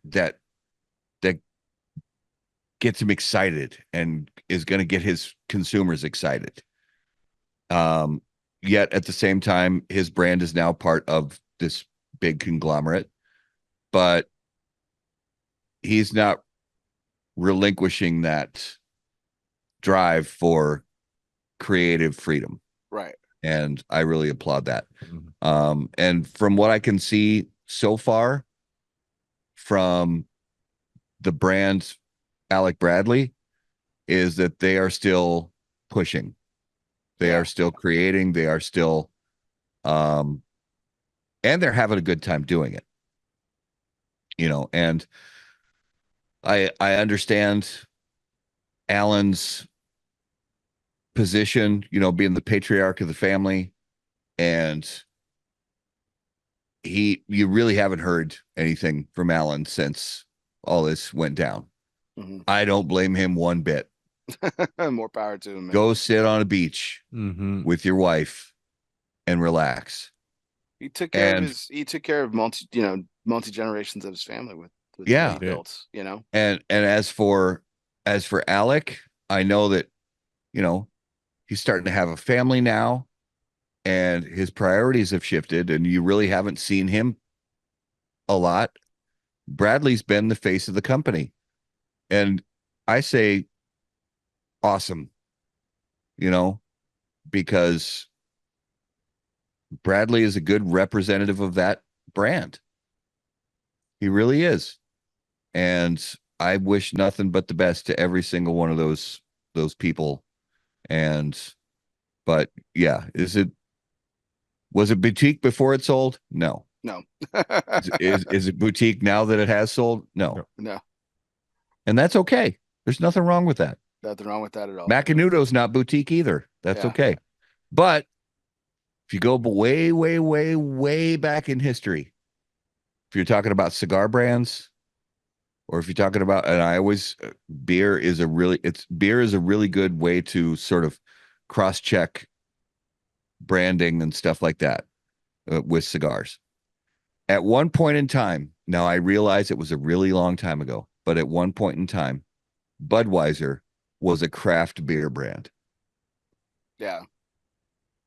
It's a long time ago, and many trillions of gallons of beer since. And trillions of dollars. And trillions of dollars. But at one point, Budweiser was a craft beer. And at one point, Macanudo was a small cigar brand. Yeah. And at one point, Perdomo was a small cigar brand. Mm-hmm. And at one point, Hoyo de Monterrey was a small cigar brand. It's all relative, and it's all relative. Yeah, some have been, some have changed and some haven't. Like as relatively as large, like Perdomo started in a garage and now look what they are, right? Yeah, exactly. To your point, like Hoyo de Monterrey and Macanudo are now part of this huge, conglomerate, as you said too. Tatuaje, Romacraft. I think these are companies that are designed to be by their owners to be smaller. Like I don't think Pete ever wants to get. I think his answer is probably pretty similar. He doesn't necessarily want to build it to a size more manageable than it is right now. Yeah. Because he wants to keep that kind of stuff. So Jay posed an interesting question about cigars. So, like Andalusian Bull, Opus X, things of that nature. What would we characterize that? So let me pull up the question. That was a good one, Jay. Give me a second here. Oh,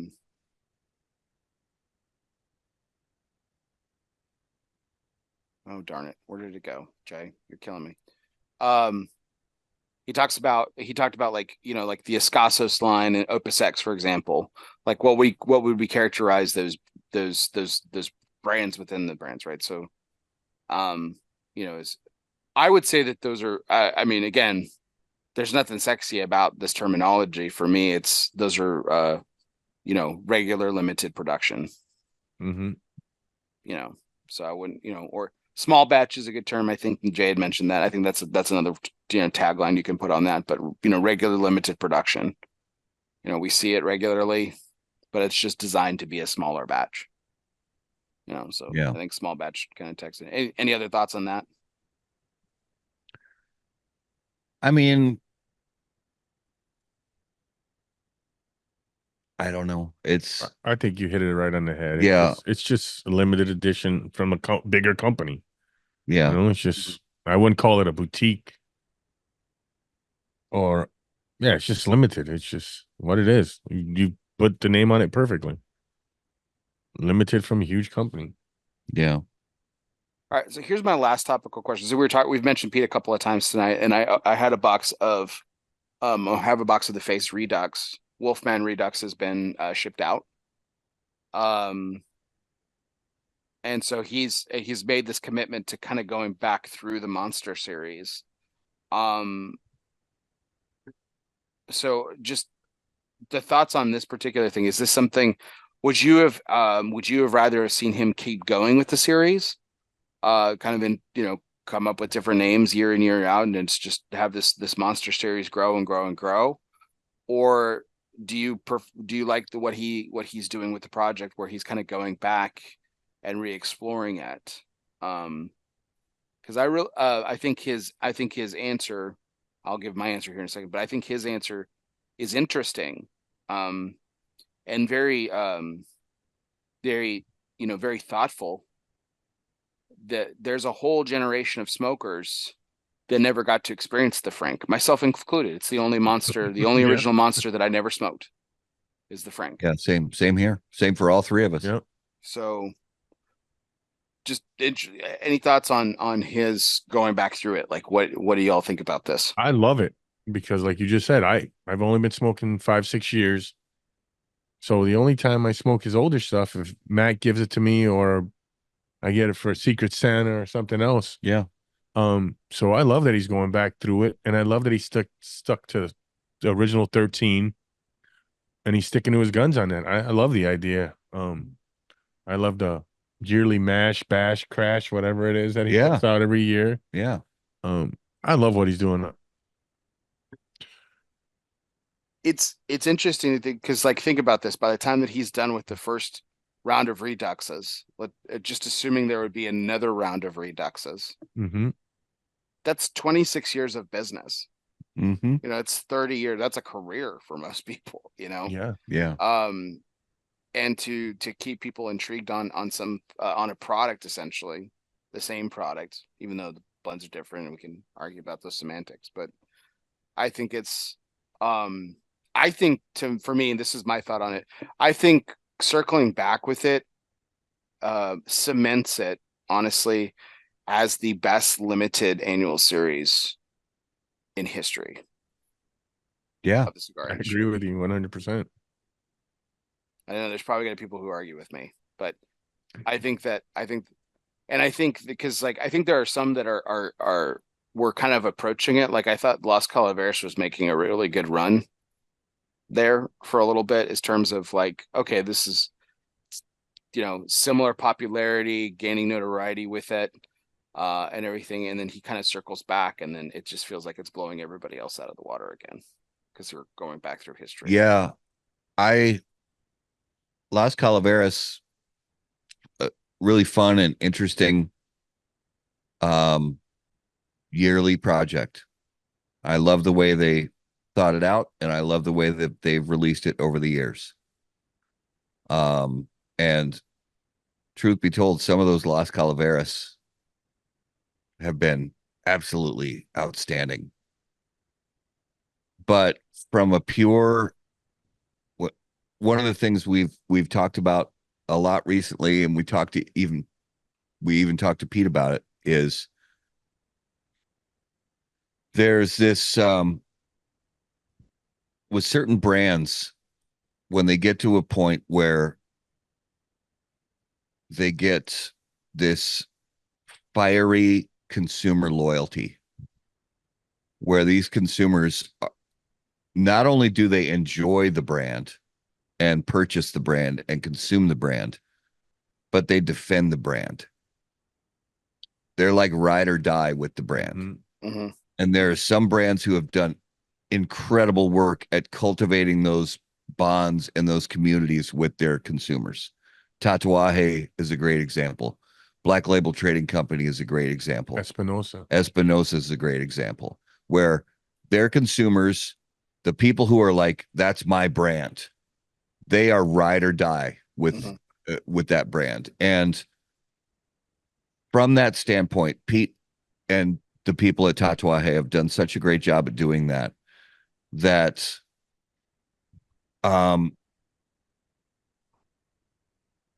to get the Monster Series, I mean, it's like the Monster Series as far as yearly anticipated individual small batch themed releases.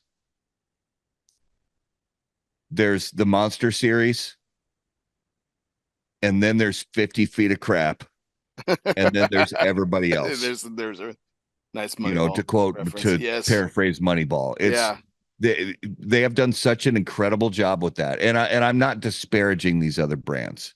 I'm saying that there's such a gulf between the popularity and consumer loyalty to that Monster Series coming out every year, even beyond just Saints and Sinners members. That's what I was going to say. I've seen it Does that have an firsthand. effect?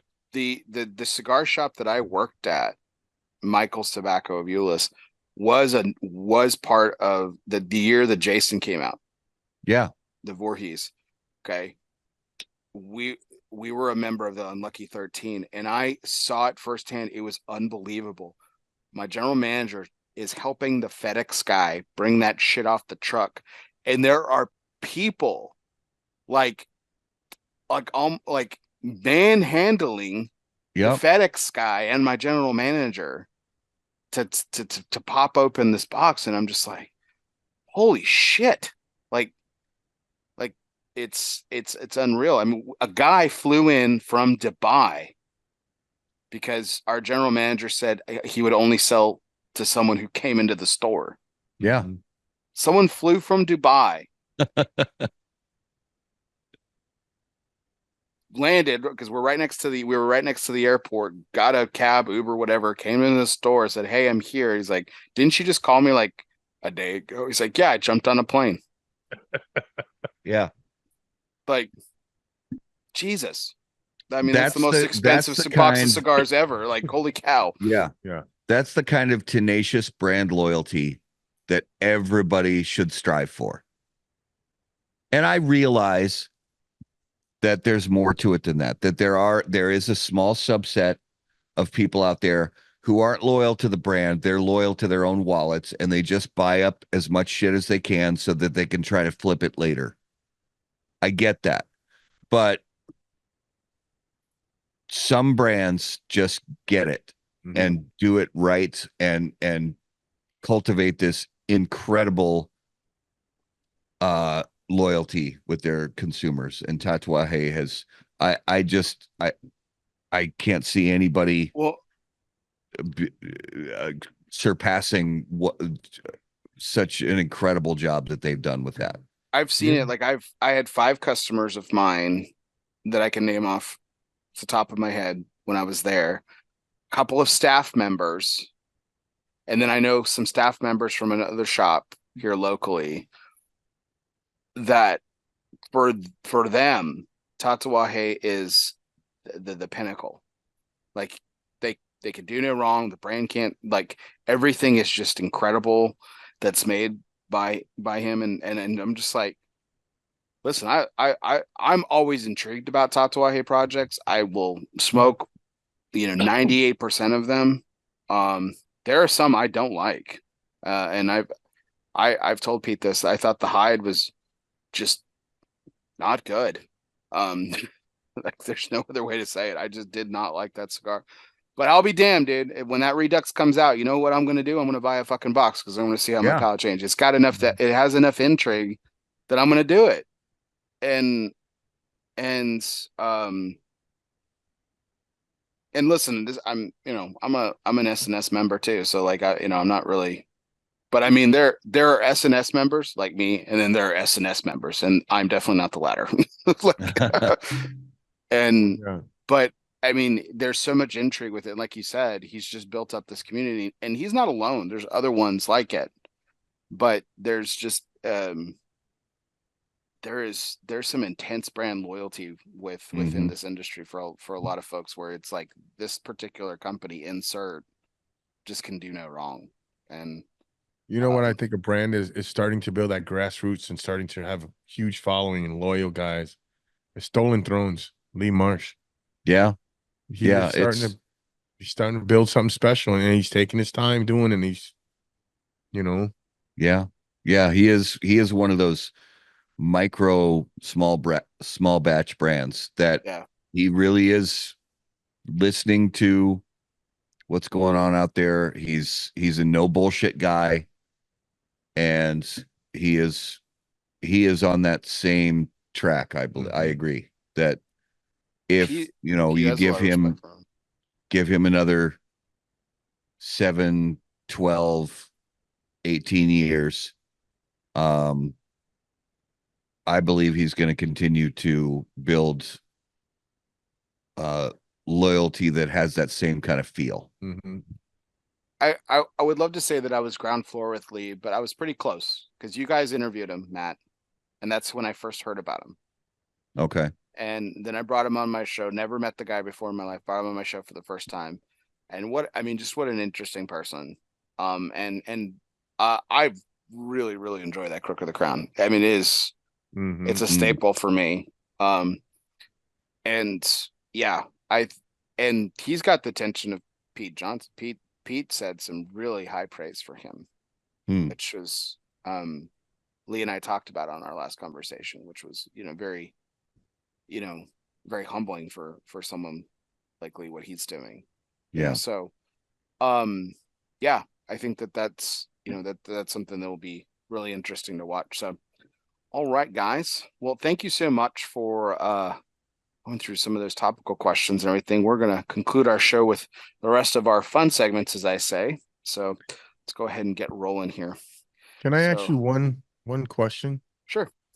Who is your favorite small brand right now? Who is your favorite boutique brand right now? Like in the realm of That you like in like the whole package. So you like the cigars, you like their merchandising, you like their advertising, you like their ownership. like in the realm of like Stolen Throne size kind of thing. Yes. Ooh, that's a good one. I was gonna say if you're talking about just like of arm, um it's funny, like even though the porcelain was like one of my top cigars, I love what James does in Black Works. I think Black Yeah. Works as a whole package is fantastic. I haven't had a cigar in the Black Works world of his that I haven't enjoyed. Yeah. So that's kind of micro in itself because it is by design by James and it's incredible. Um, but as just a standalone brand, that's interesting. Um, I really enjoy Howard G cigars. Yeah. I really like those brands and those blends. Um, as a general whole, the Magic Stick Cameroon is Oh, this Cameroon. I was goddamn just gonna say the sensational. Cameroon. It's legit. It's so good. It was like one of those legit cigars that like when I smoked it for the first time, I actually smoked it in front of Coop. And this was post show. Like I just lit it up. I'm like, hey man, I got one of these things. And I lit up, I was like, what the fuck? Like, because it's not often that I got caught off guard by something that just fucking blew my socks off. I was like, whatever, that's insane. And I'm smoking another one right now too, Black Star Line. Oh Uh, yeah. I'm smoking the Marone, his anniversary cigar, and it's sensational. Yeah. Um, Eric it, Bay's doing good stuff. yeah, so he's really good. Um, I thought he was on the road to doing something really good and he still is, and he's doing some really great projects. He he ended up partnering up with a larger company, so he's not small anymore by definition. But Dean Parsons of Epic, Yeah. Mm-hmm. he's part of Nat Seco now, which is not even close to being small. But Xander Grigg's a pretty large company. Yeah. But um, but I really like some of his cigars. Definitely. So He's a great guy too. Oh yeah, yeah. yeah, I love That Dean. cigar we were talking about, Perdomo. It's the Cameroon, that little shorty. Okay. Cameroon, but I don't remember the name still. I know it's their Cameroon. Okay. I still can't remember it. Well, all right. Well, let's get into some of these fun segments.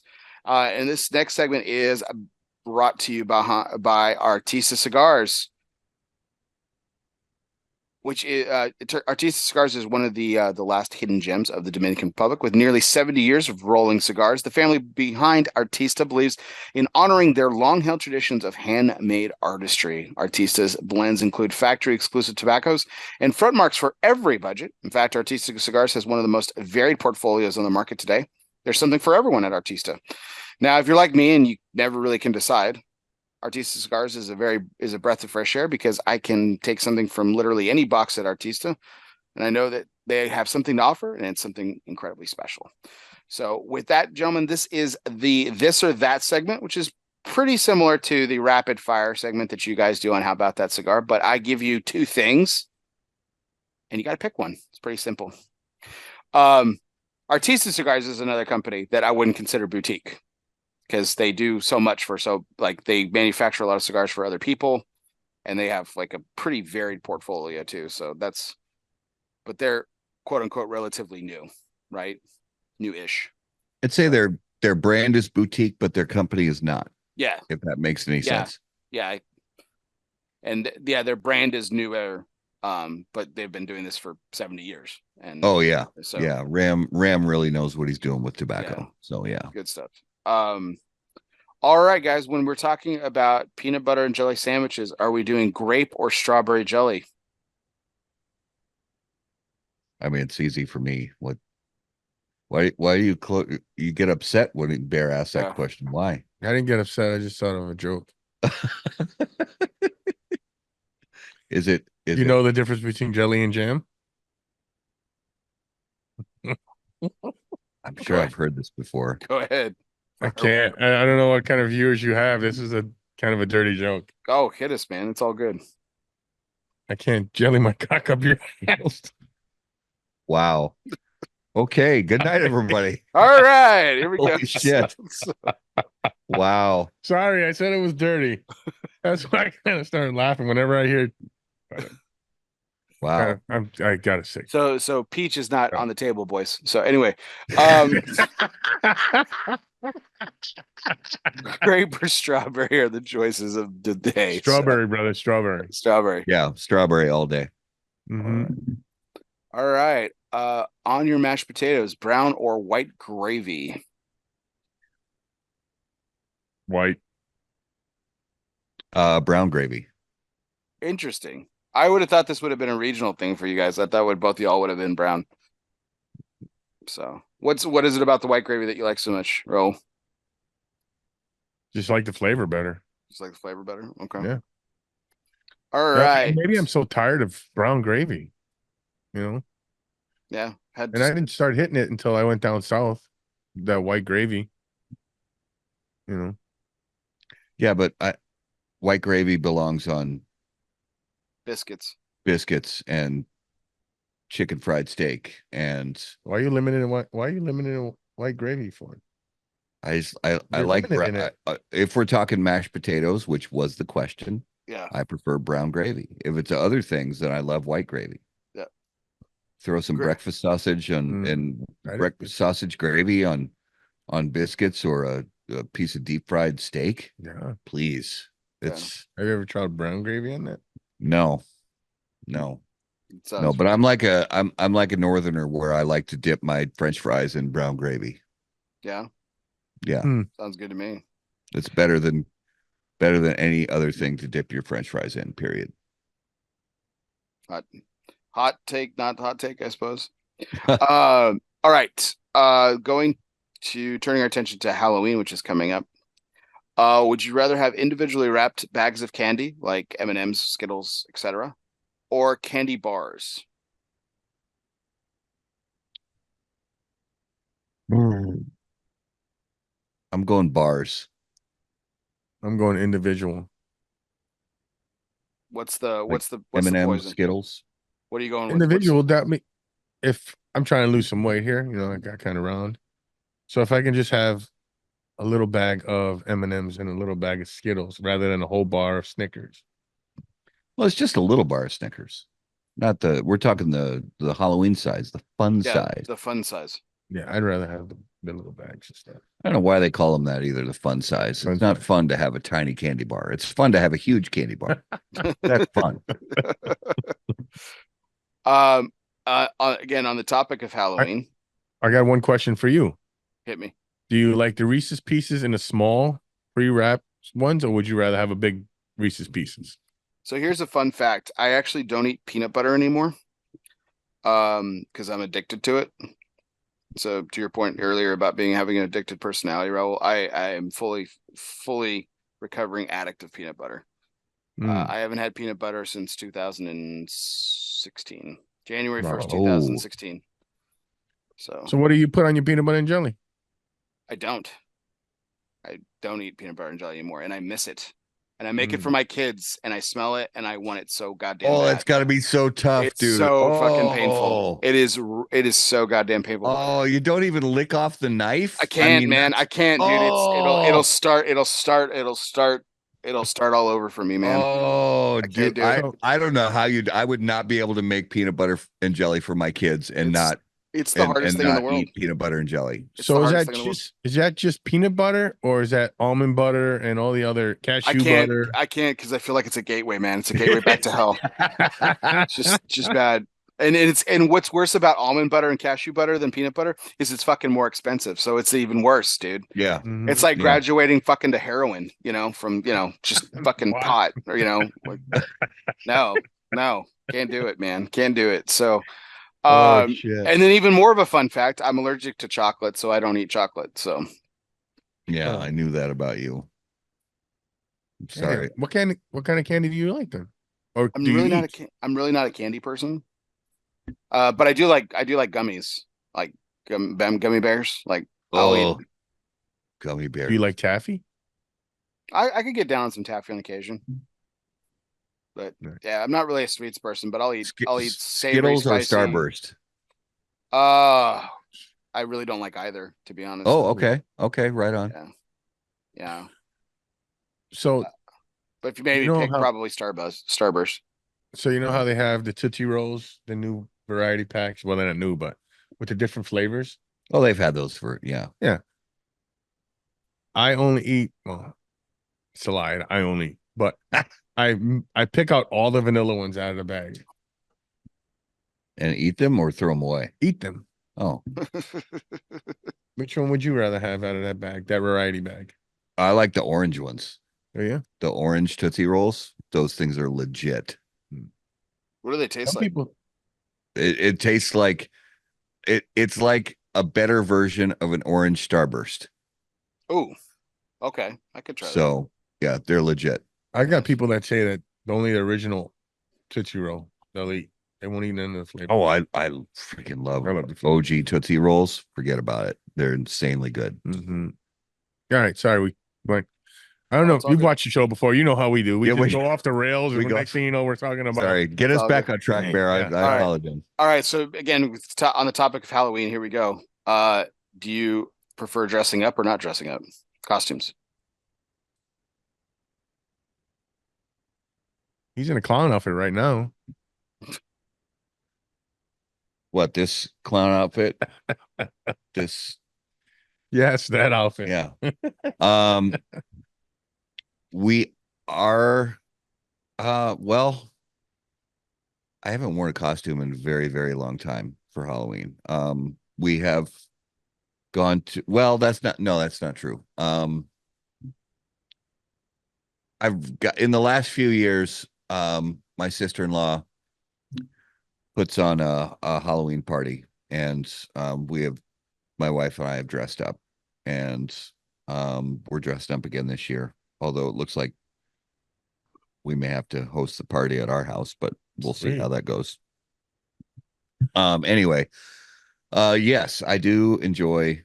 It's fun, wearing a costume. Well, I what's do the not. costume? I wear a costume. I wear a costume 10 days a month. It varies.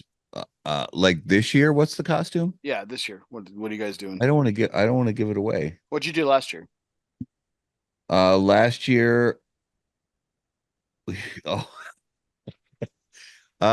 it's kind of dirty. I don't know if I should. Well, I did just said that joke. You Uh, can't get it dirtier than that one. this is so bad.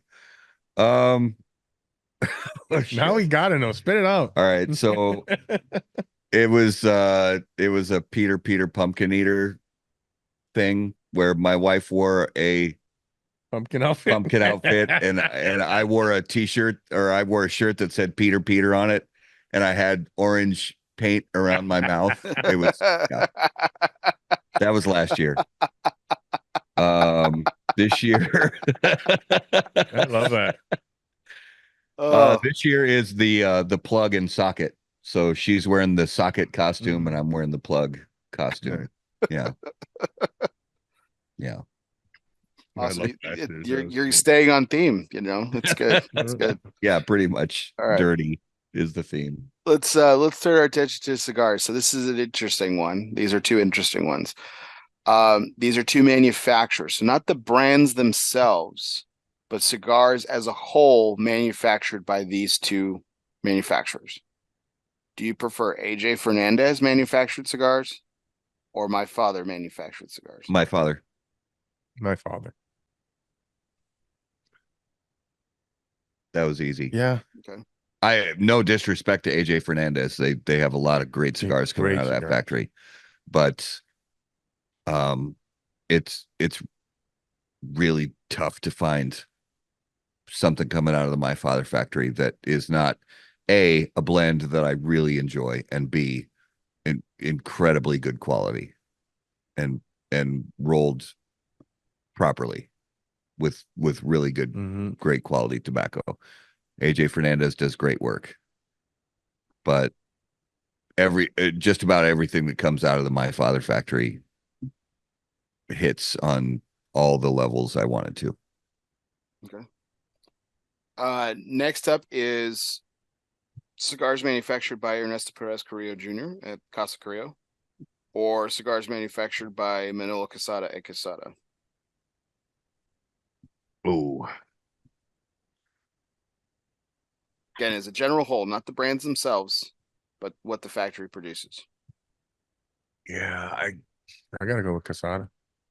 I'm gonna go the opposite. I'm gonna go with Ernesto. That was tougher. Mm-hmm.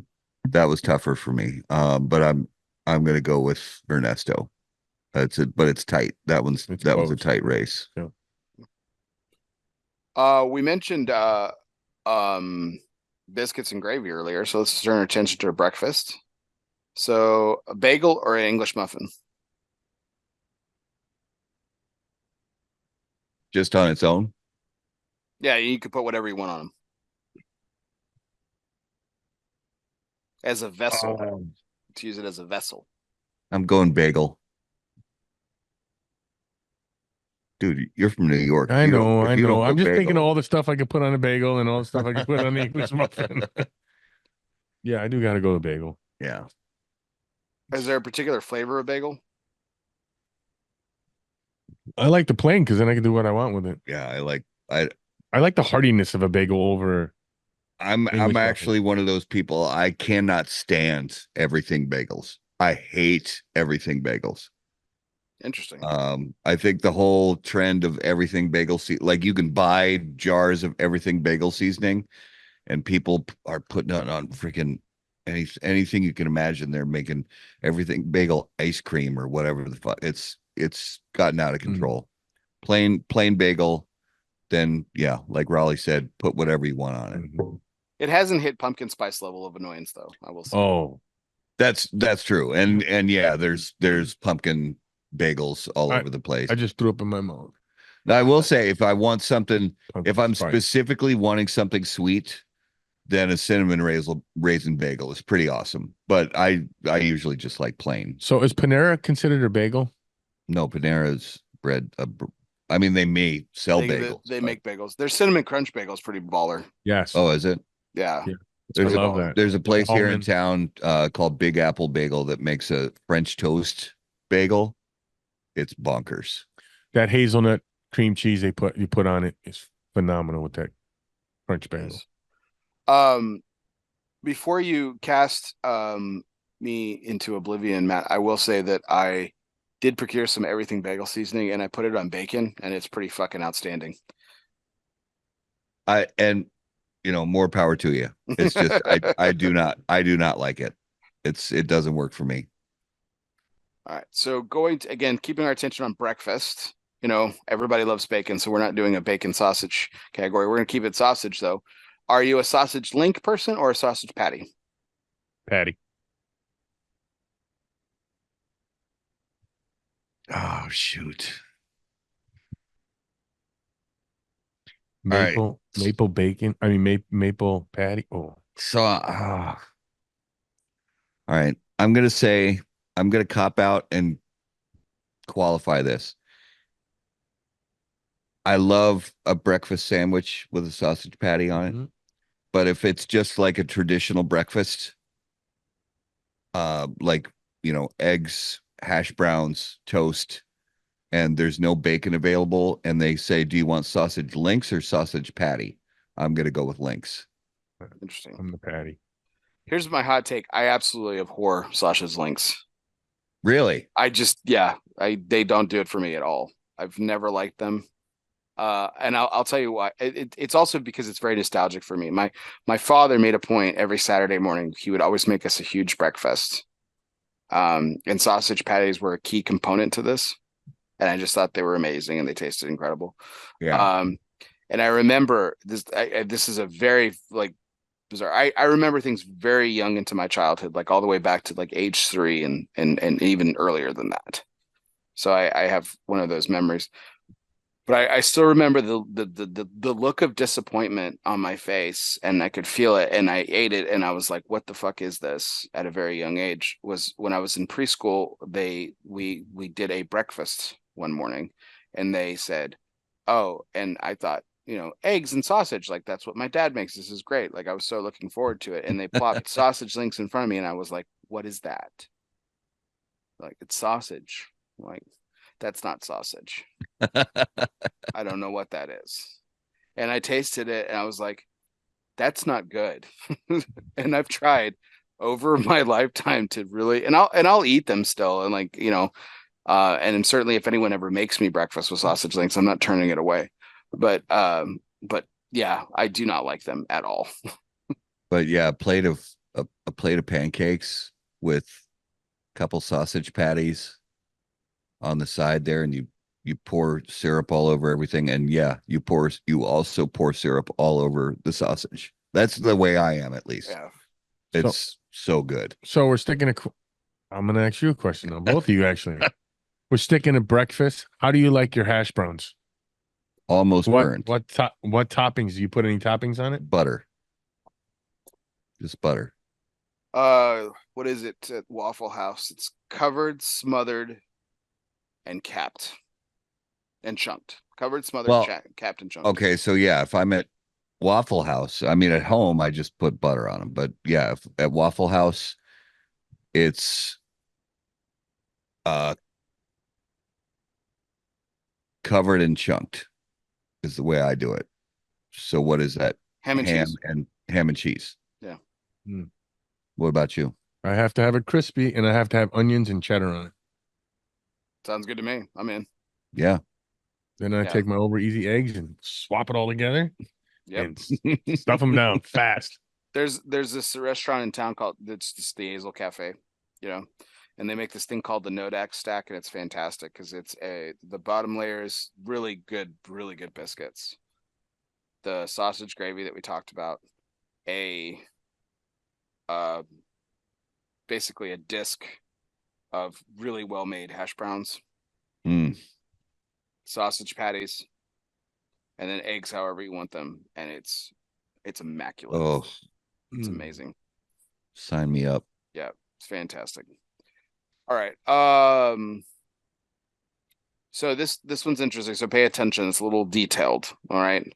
So the over under on number of cigars that you leave a cigar shop with when you just go in to grab one.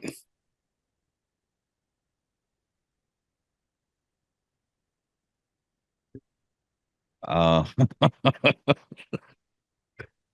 I'm just going to run in here. I'm going to grab a cigar. How many cigars are you coming out with? Is my wife watching the show? My wife ain't watching. She's in Texas.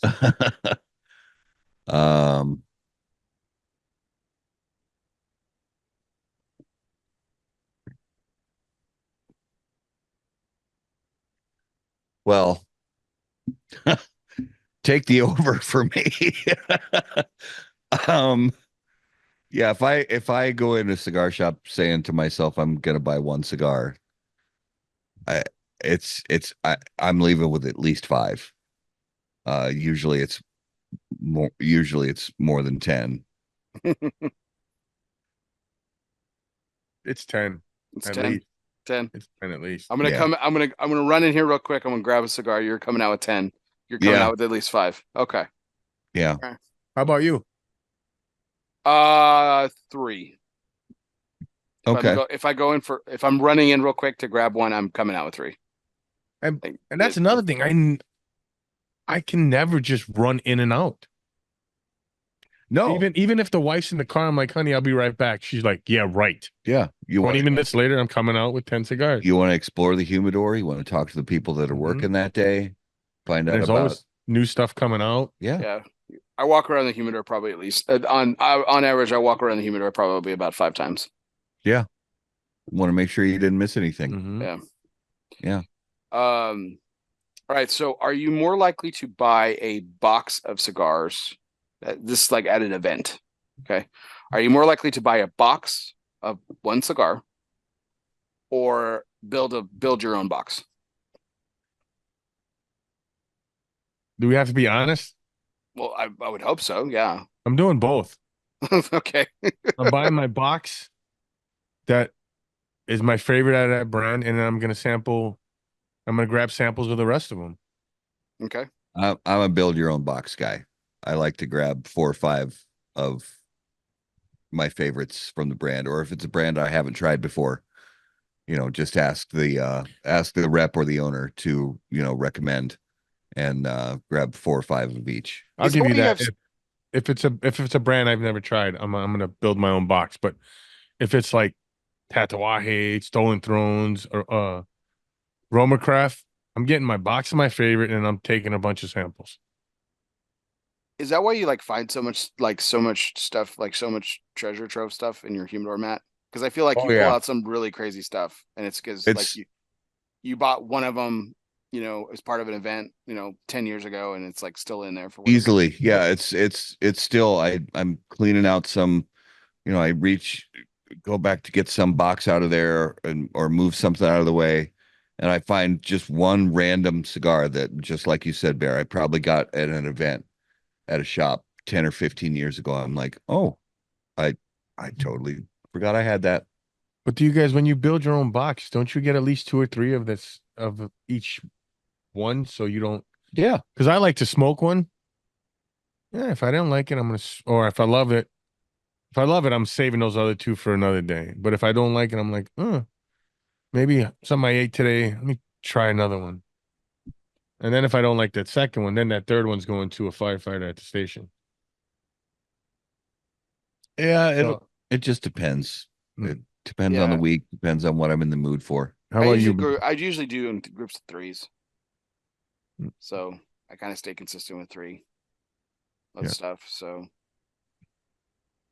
it's usually just I in groups of threes. But I mean, to your point, Raul, I'll if it's a brand that I really support, like, and that I have a long history with, like, I'll usually grab a box of something that's my favorite, and then kind of just piecemeal together some other stuff. Yeah.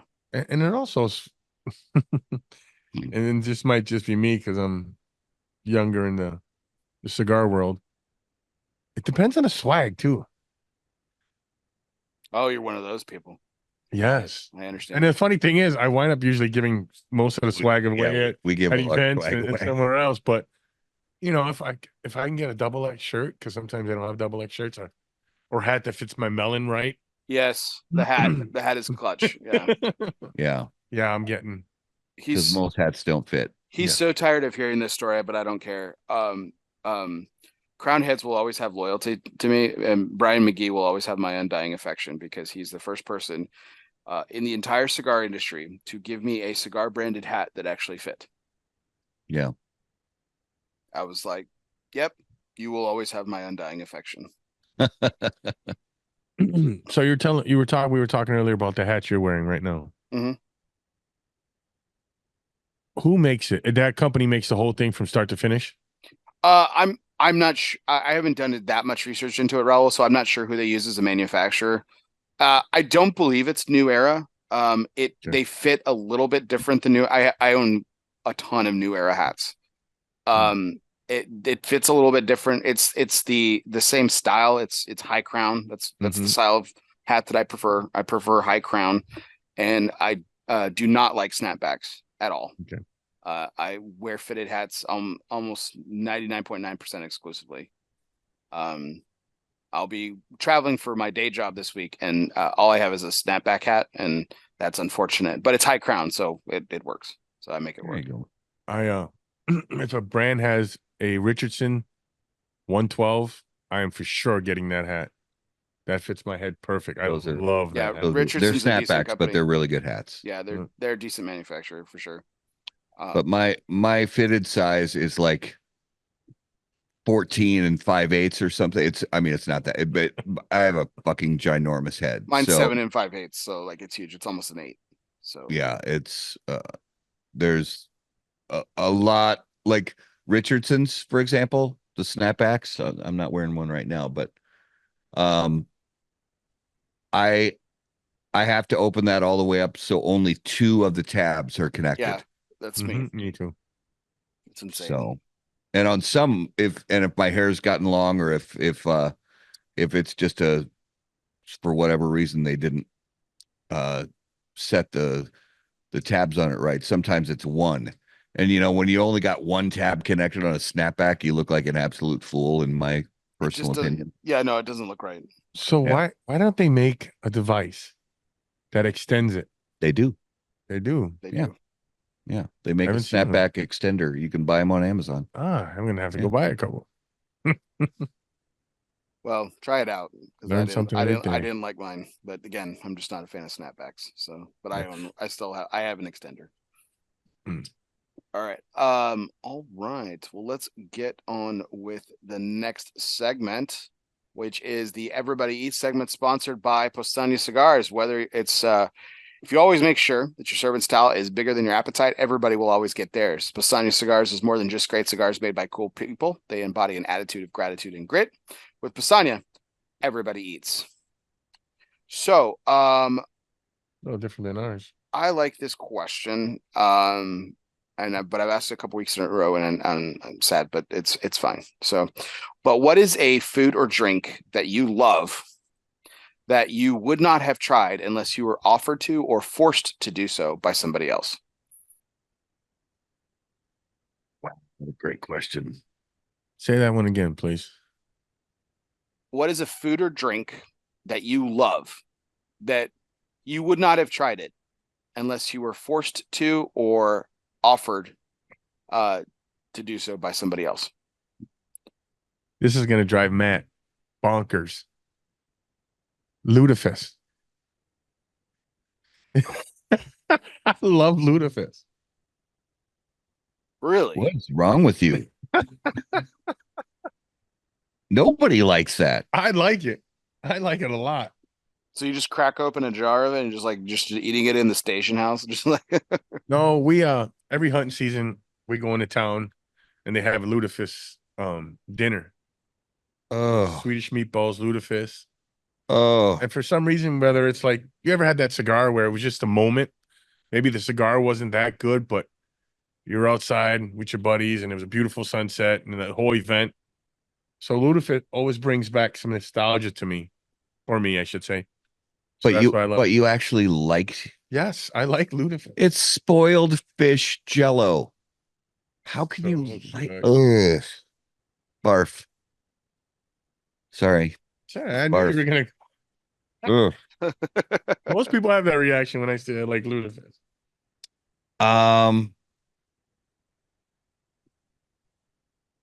What was one for me? Oh, that's a really interesting question. Um,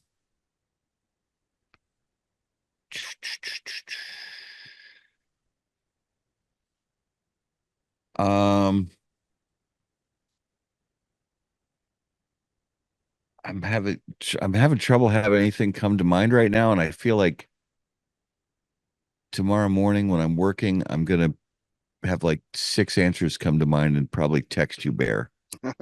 I will say, okay, one, and this does go back to when I was a little kid, and I know little kids mostly only like, chicken nuggets. chicken nuggets and jelly. and French fries. We had a lot of different kinds of food, and a lot of it was like simple food because a lot of the years growing up we didn't have during the Depression we didn't have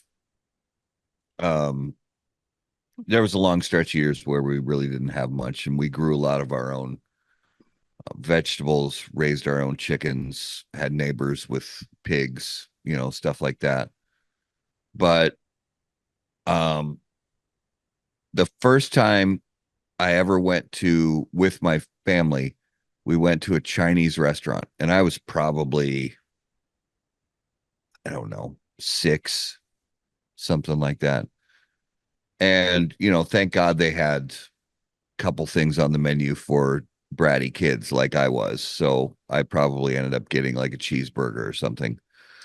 And then, maybe a year later or a couple years later, my mom persuaded me to, try some of the actual Chinese food at the Chinese restaurant.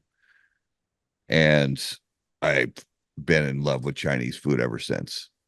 Any type of just about any type of Asian cuisine, I absolutely go nuts for it. I love it. And It's that MSG, baby. yeah, exactly. And if my mom was very persuasive, in saying, "Hey, look, it's different, but you know, you're I promise you that you're going to find something that you're going to enjoy." And I've loved it ever since. And even my youngest son, who he's 15 now, but when he was really young, we kind of similar. We got him to finally try Chinese food, and he goes bonkers for it now. It's one of his favorite things in the world to eat. So good. It's so good.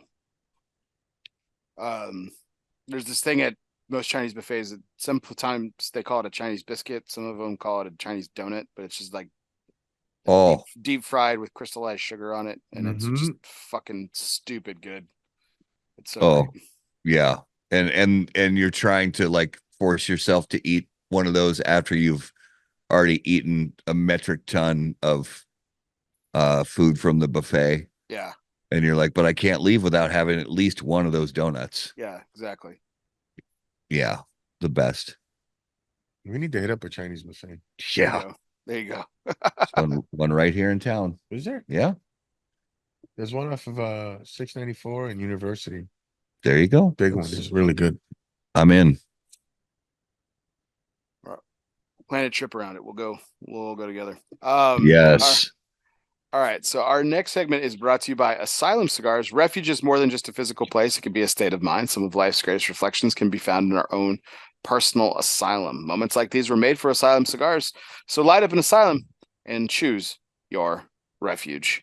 So Raul, Matt's answered this question a couple of times, but I'll explain it to you. So here's how it works. So, we've talked a lot about smoking together in shops. We're sharing a cigar tonight, even if it's virtual.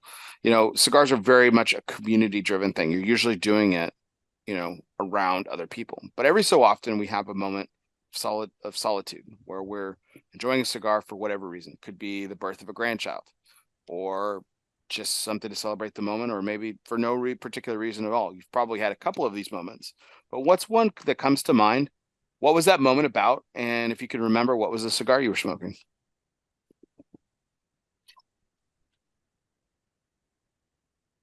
When my daughter got married, and I think was it a Purple Rain? I think it was a Purple Rain. Oh, nice. Opus X. Nice. And so was this after the wedding, before, like what? It was during. She's like, she didn't want me to smoke before because she didn't want me stinking. So I said, all right. So after you do your vows and the party starts, I'm going outside. I'm going to smoke the cigar. And she actually came out there and had a couple hits off with me, and we sat there and we BS for a little bit and told her how proud I was of her and I loved her, and yeah, that was one of those moments where that cigar tasted even better, I think, than it would have on the norm, even though it's really good by itself, but it just made the moment perfect. Nice. That's awesome. I love it. Mm-hmm. Matt, like I said, I know you've answered the question a couple times, but any other moments come to mind that you maybe haven't shared in the past? I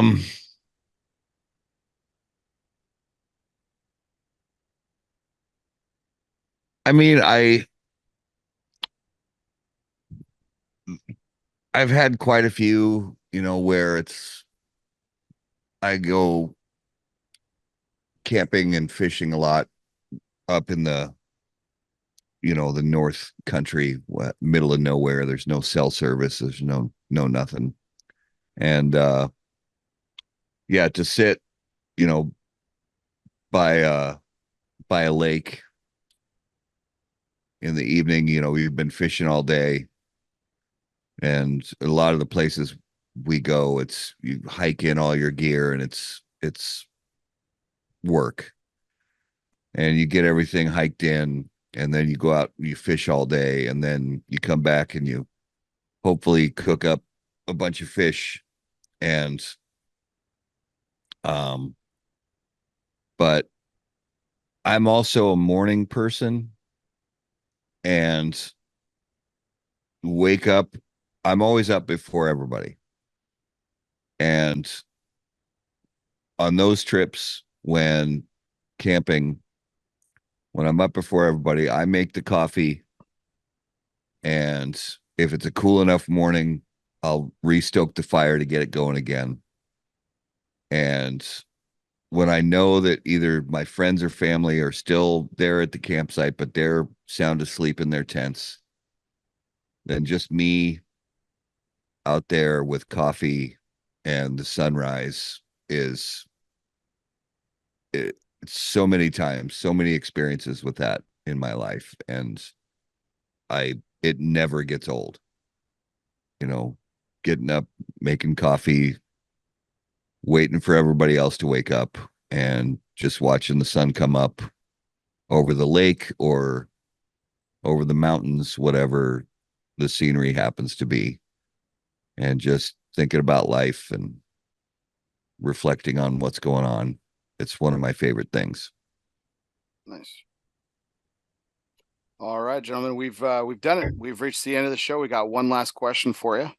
And as always, the show ends with the Dunbar Tobacco and Trust curveball segment. Fastballs or curveballs, it doesn't matter. Since the company's inception, Steve Sock has been knocking them out of the park. Count them up. 9 consecutive years in the consensus top 3. Congratulations to our good friend, Mr. Steve Saka. So this is going to be a similar question for both of you, but it's obviously from 2 different perspectives. Okay, so let's go back to when at the point of the show of How About That Cigar, when Garrett departs the show, Matt. And let's say you decide to, for whatever reason, that you're going to do this without Raul. You're going to do this again without Raul. Okay, so you can take this however you want to. How does the show look different, and how is it different than it is today?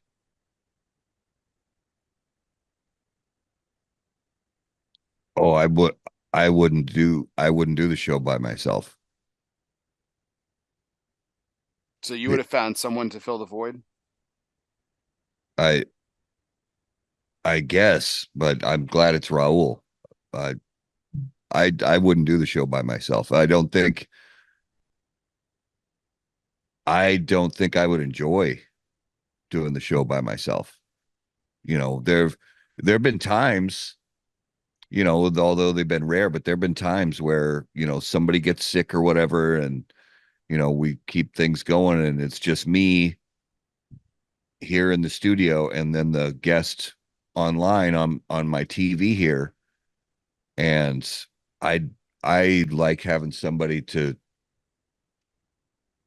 bounce ideas off of and pick up questions that I didn't think to ask, or pick up on something that somebody said that I didn't really catch on, and turn that into a whole other line of questioning, or to joke with and banter back and forth. And I wouldn't, I don't like doing the show by myself. I wouldn't want to. And I'm grateful to have Raul next to me, and having Justin over there on Monday nights to produce and, you know, keep us on our toes and make sure all the buttons end up in the right spot and all this. But yeah, I like doing it as a team. So Raul, similar question, but obviously different perspective, right? Matt approaches you about co-hosting, and you turn him down for one reason or another. So you're not the co-host of How About That Cigar. How does your cigar smoking life look different today?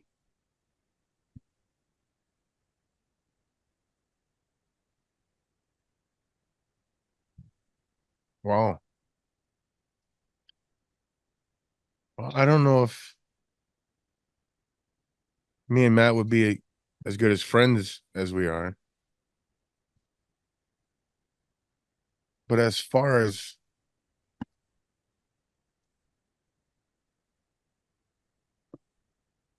how would it look different?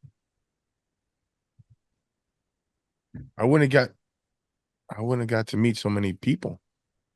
So many more people, you know, besides maybe events or Trade shows. the trade show, interviewing people. I wouldn't have met you, right?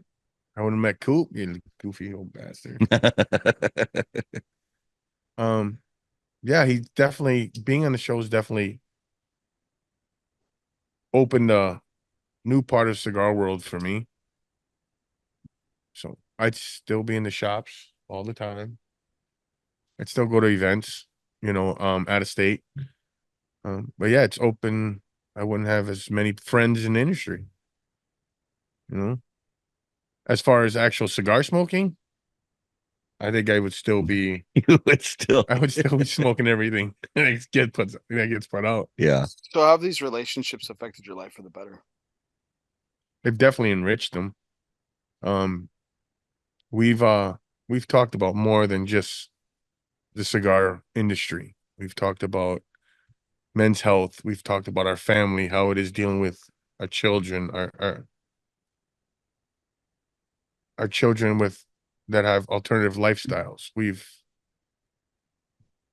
It's so much more than just cigars now. Yeah, I mean, we've talked about this so much, and not just us, but other friends of ours that were just local cigar friends.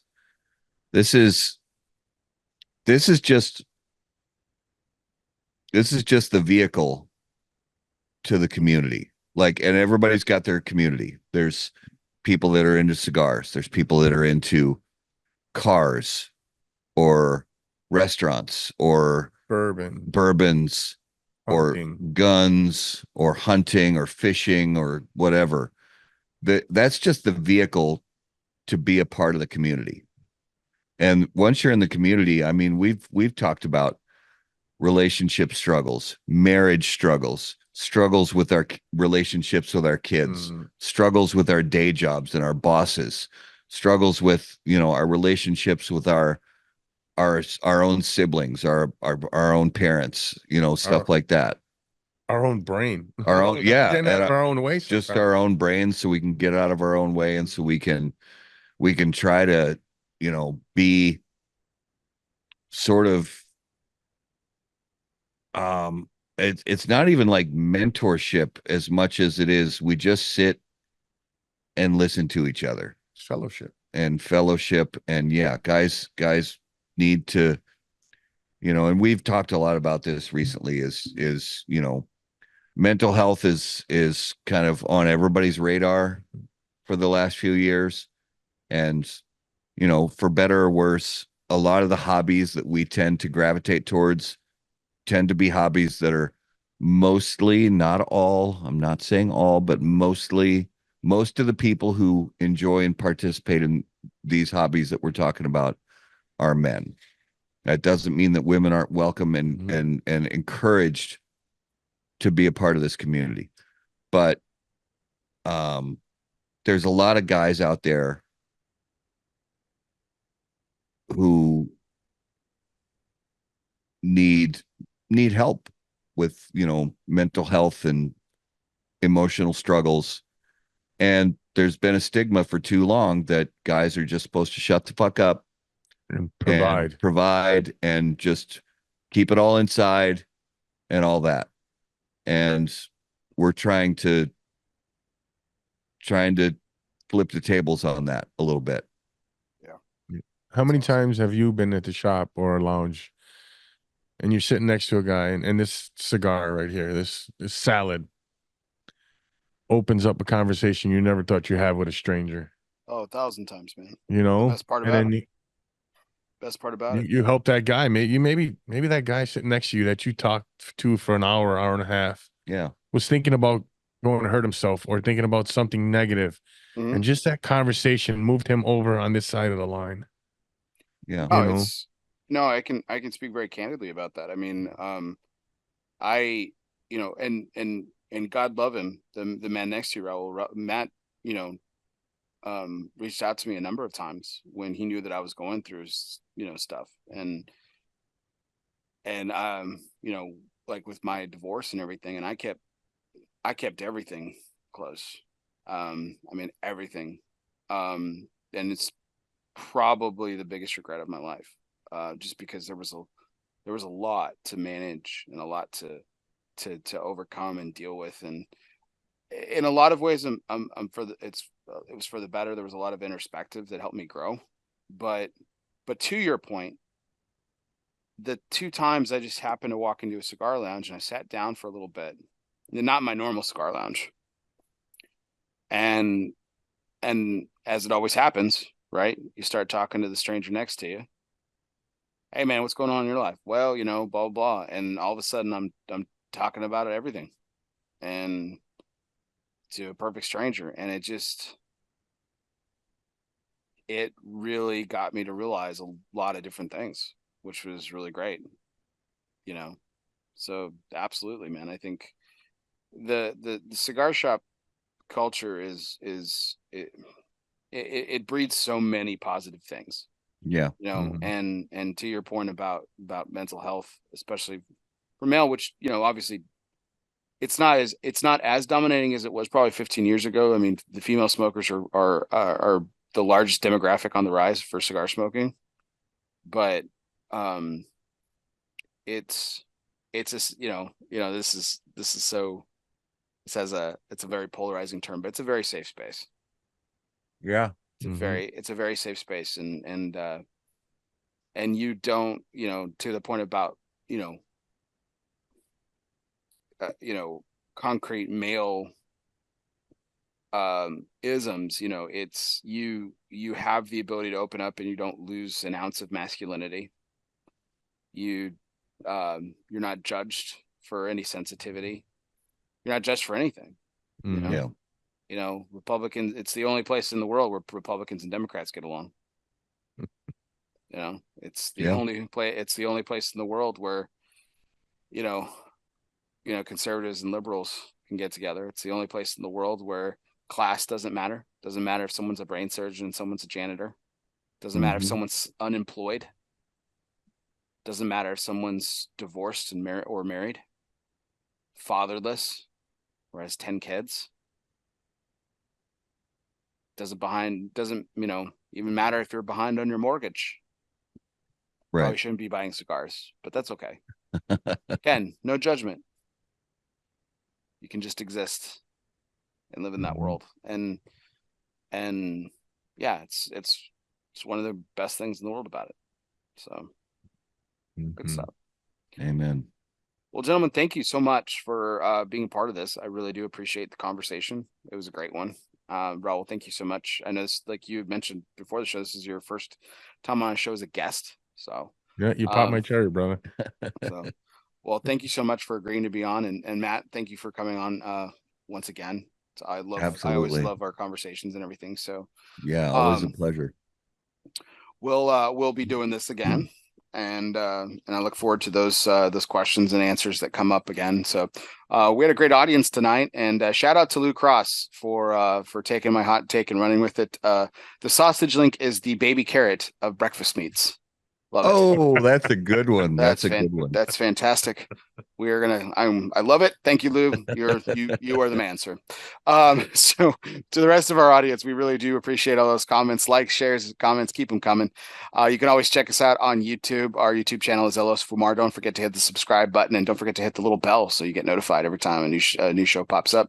If you tune into us live every night, or every Sunday night, rather. We broadcast live 9:30 p.m. every Sunday night, Central Time, of course. You can always check us out later wherever you listen to podcasts, whether that be on Apple Podcasts, Spotify, Google Play, Podbean, or wherever you listen to podcasts, including iHeartRadio. Tonight's audio broadcast is courtesy of Gran Habano Cigars. Honest, compassionate, great cigars. Be sure you download, subscribe, and review today. If you already are a subscriber, do me a favor, hit unsubscribe, but don't forget to hit resubscribe. That really helps my numbers, actually, and is fantastic. And I love the constructive feedback that I've been getting lately.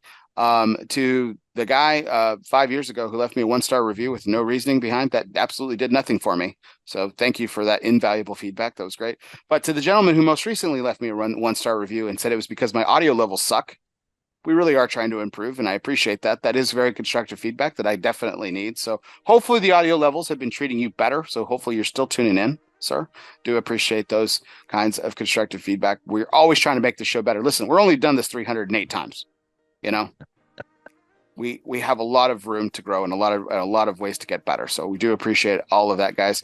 For everyone out there, I'm Bear Duplessis, live from the Alec Bradley Lone Star studio of Azle, Texas. He's Raul Ramos. He's Matt Tye. They are How About That Cigar. Guess what, everybody? We'll see you next time.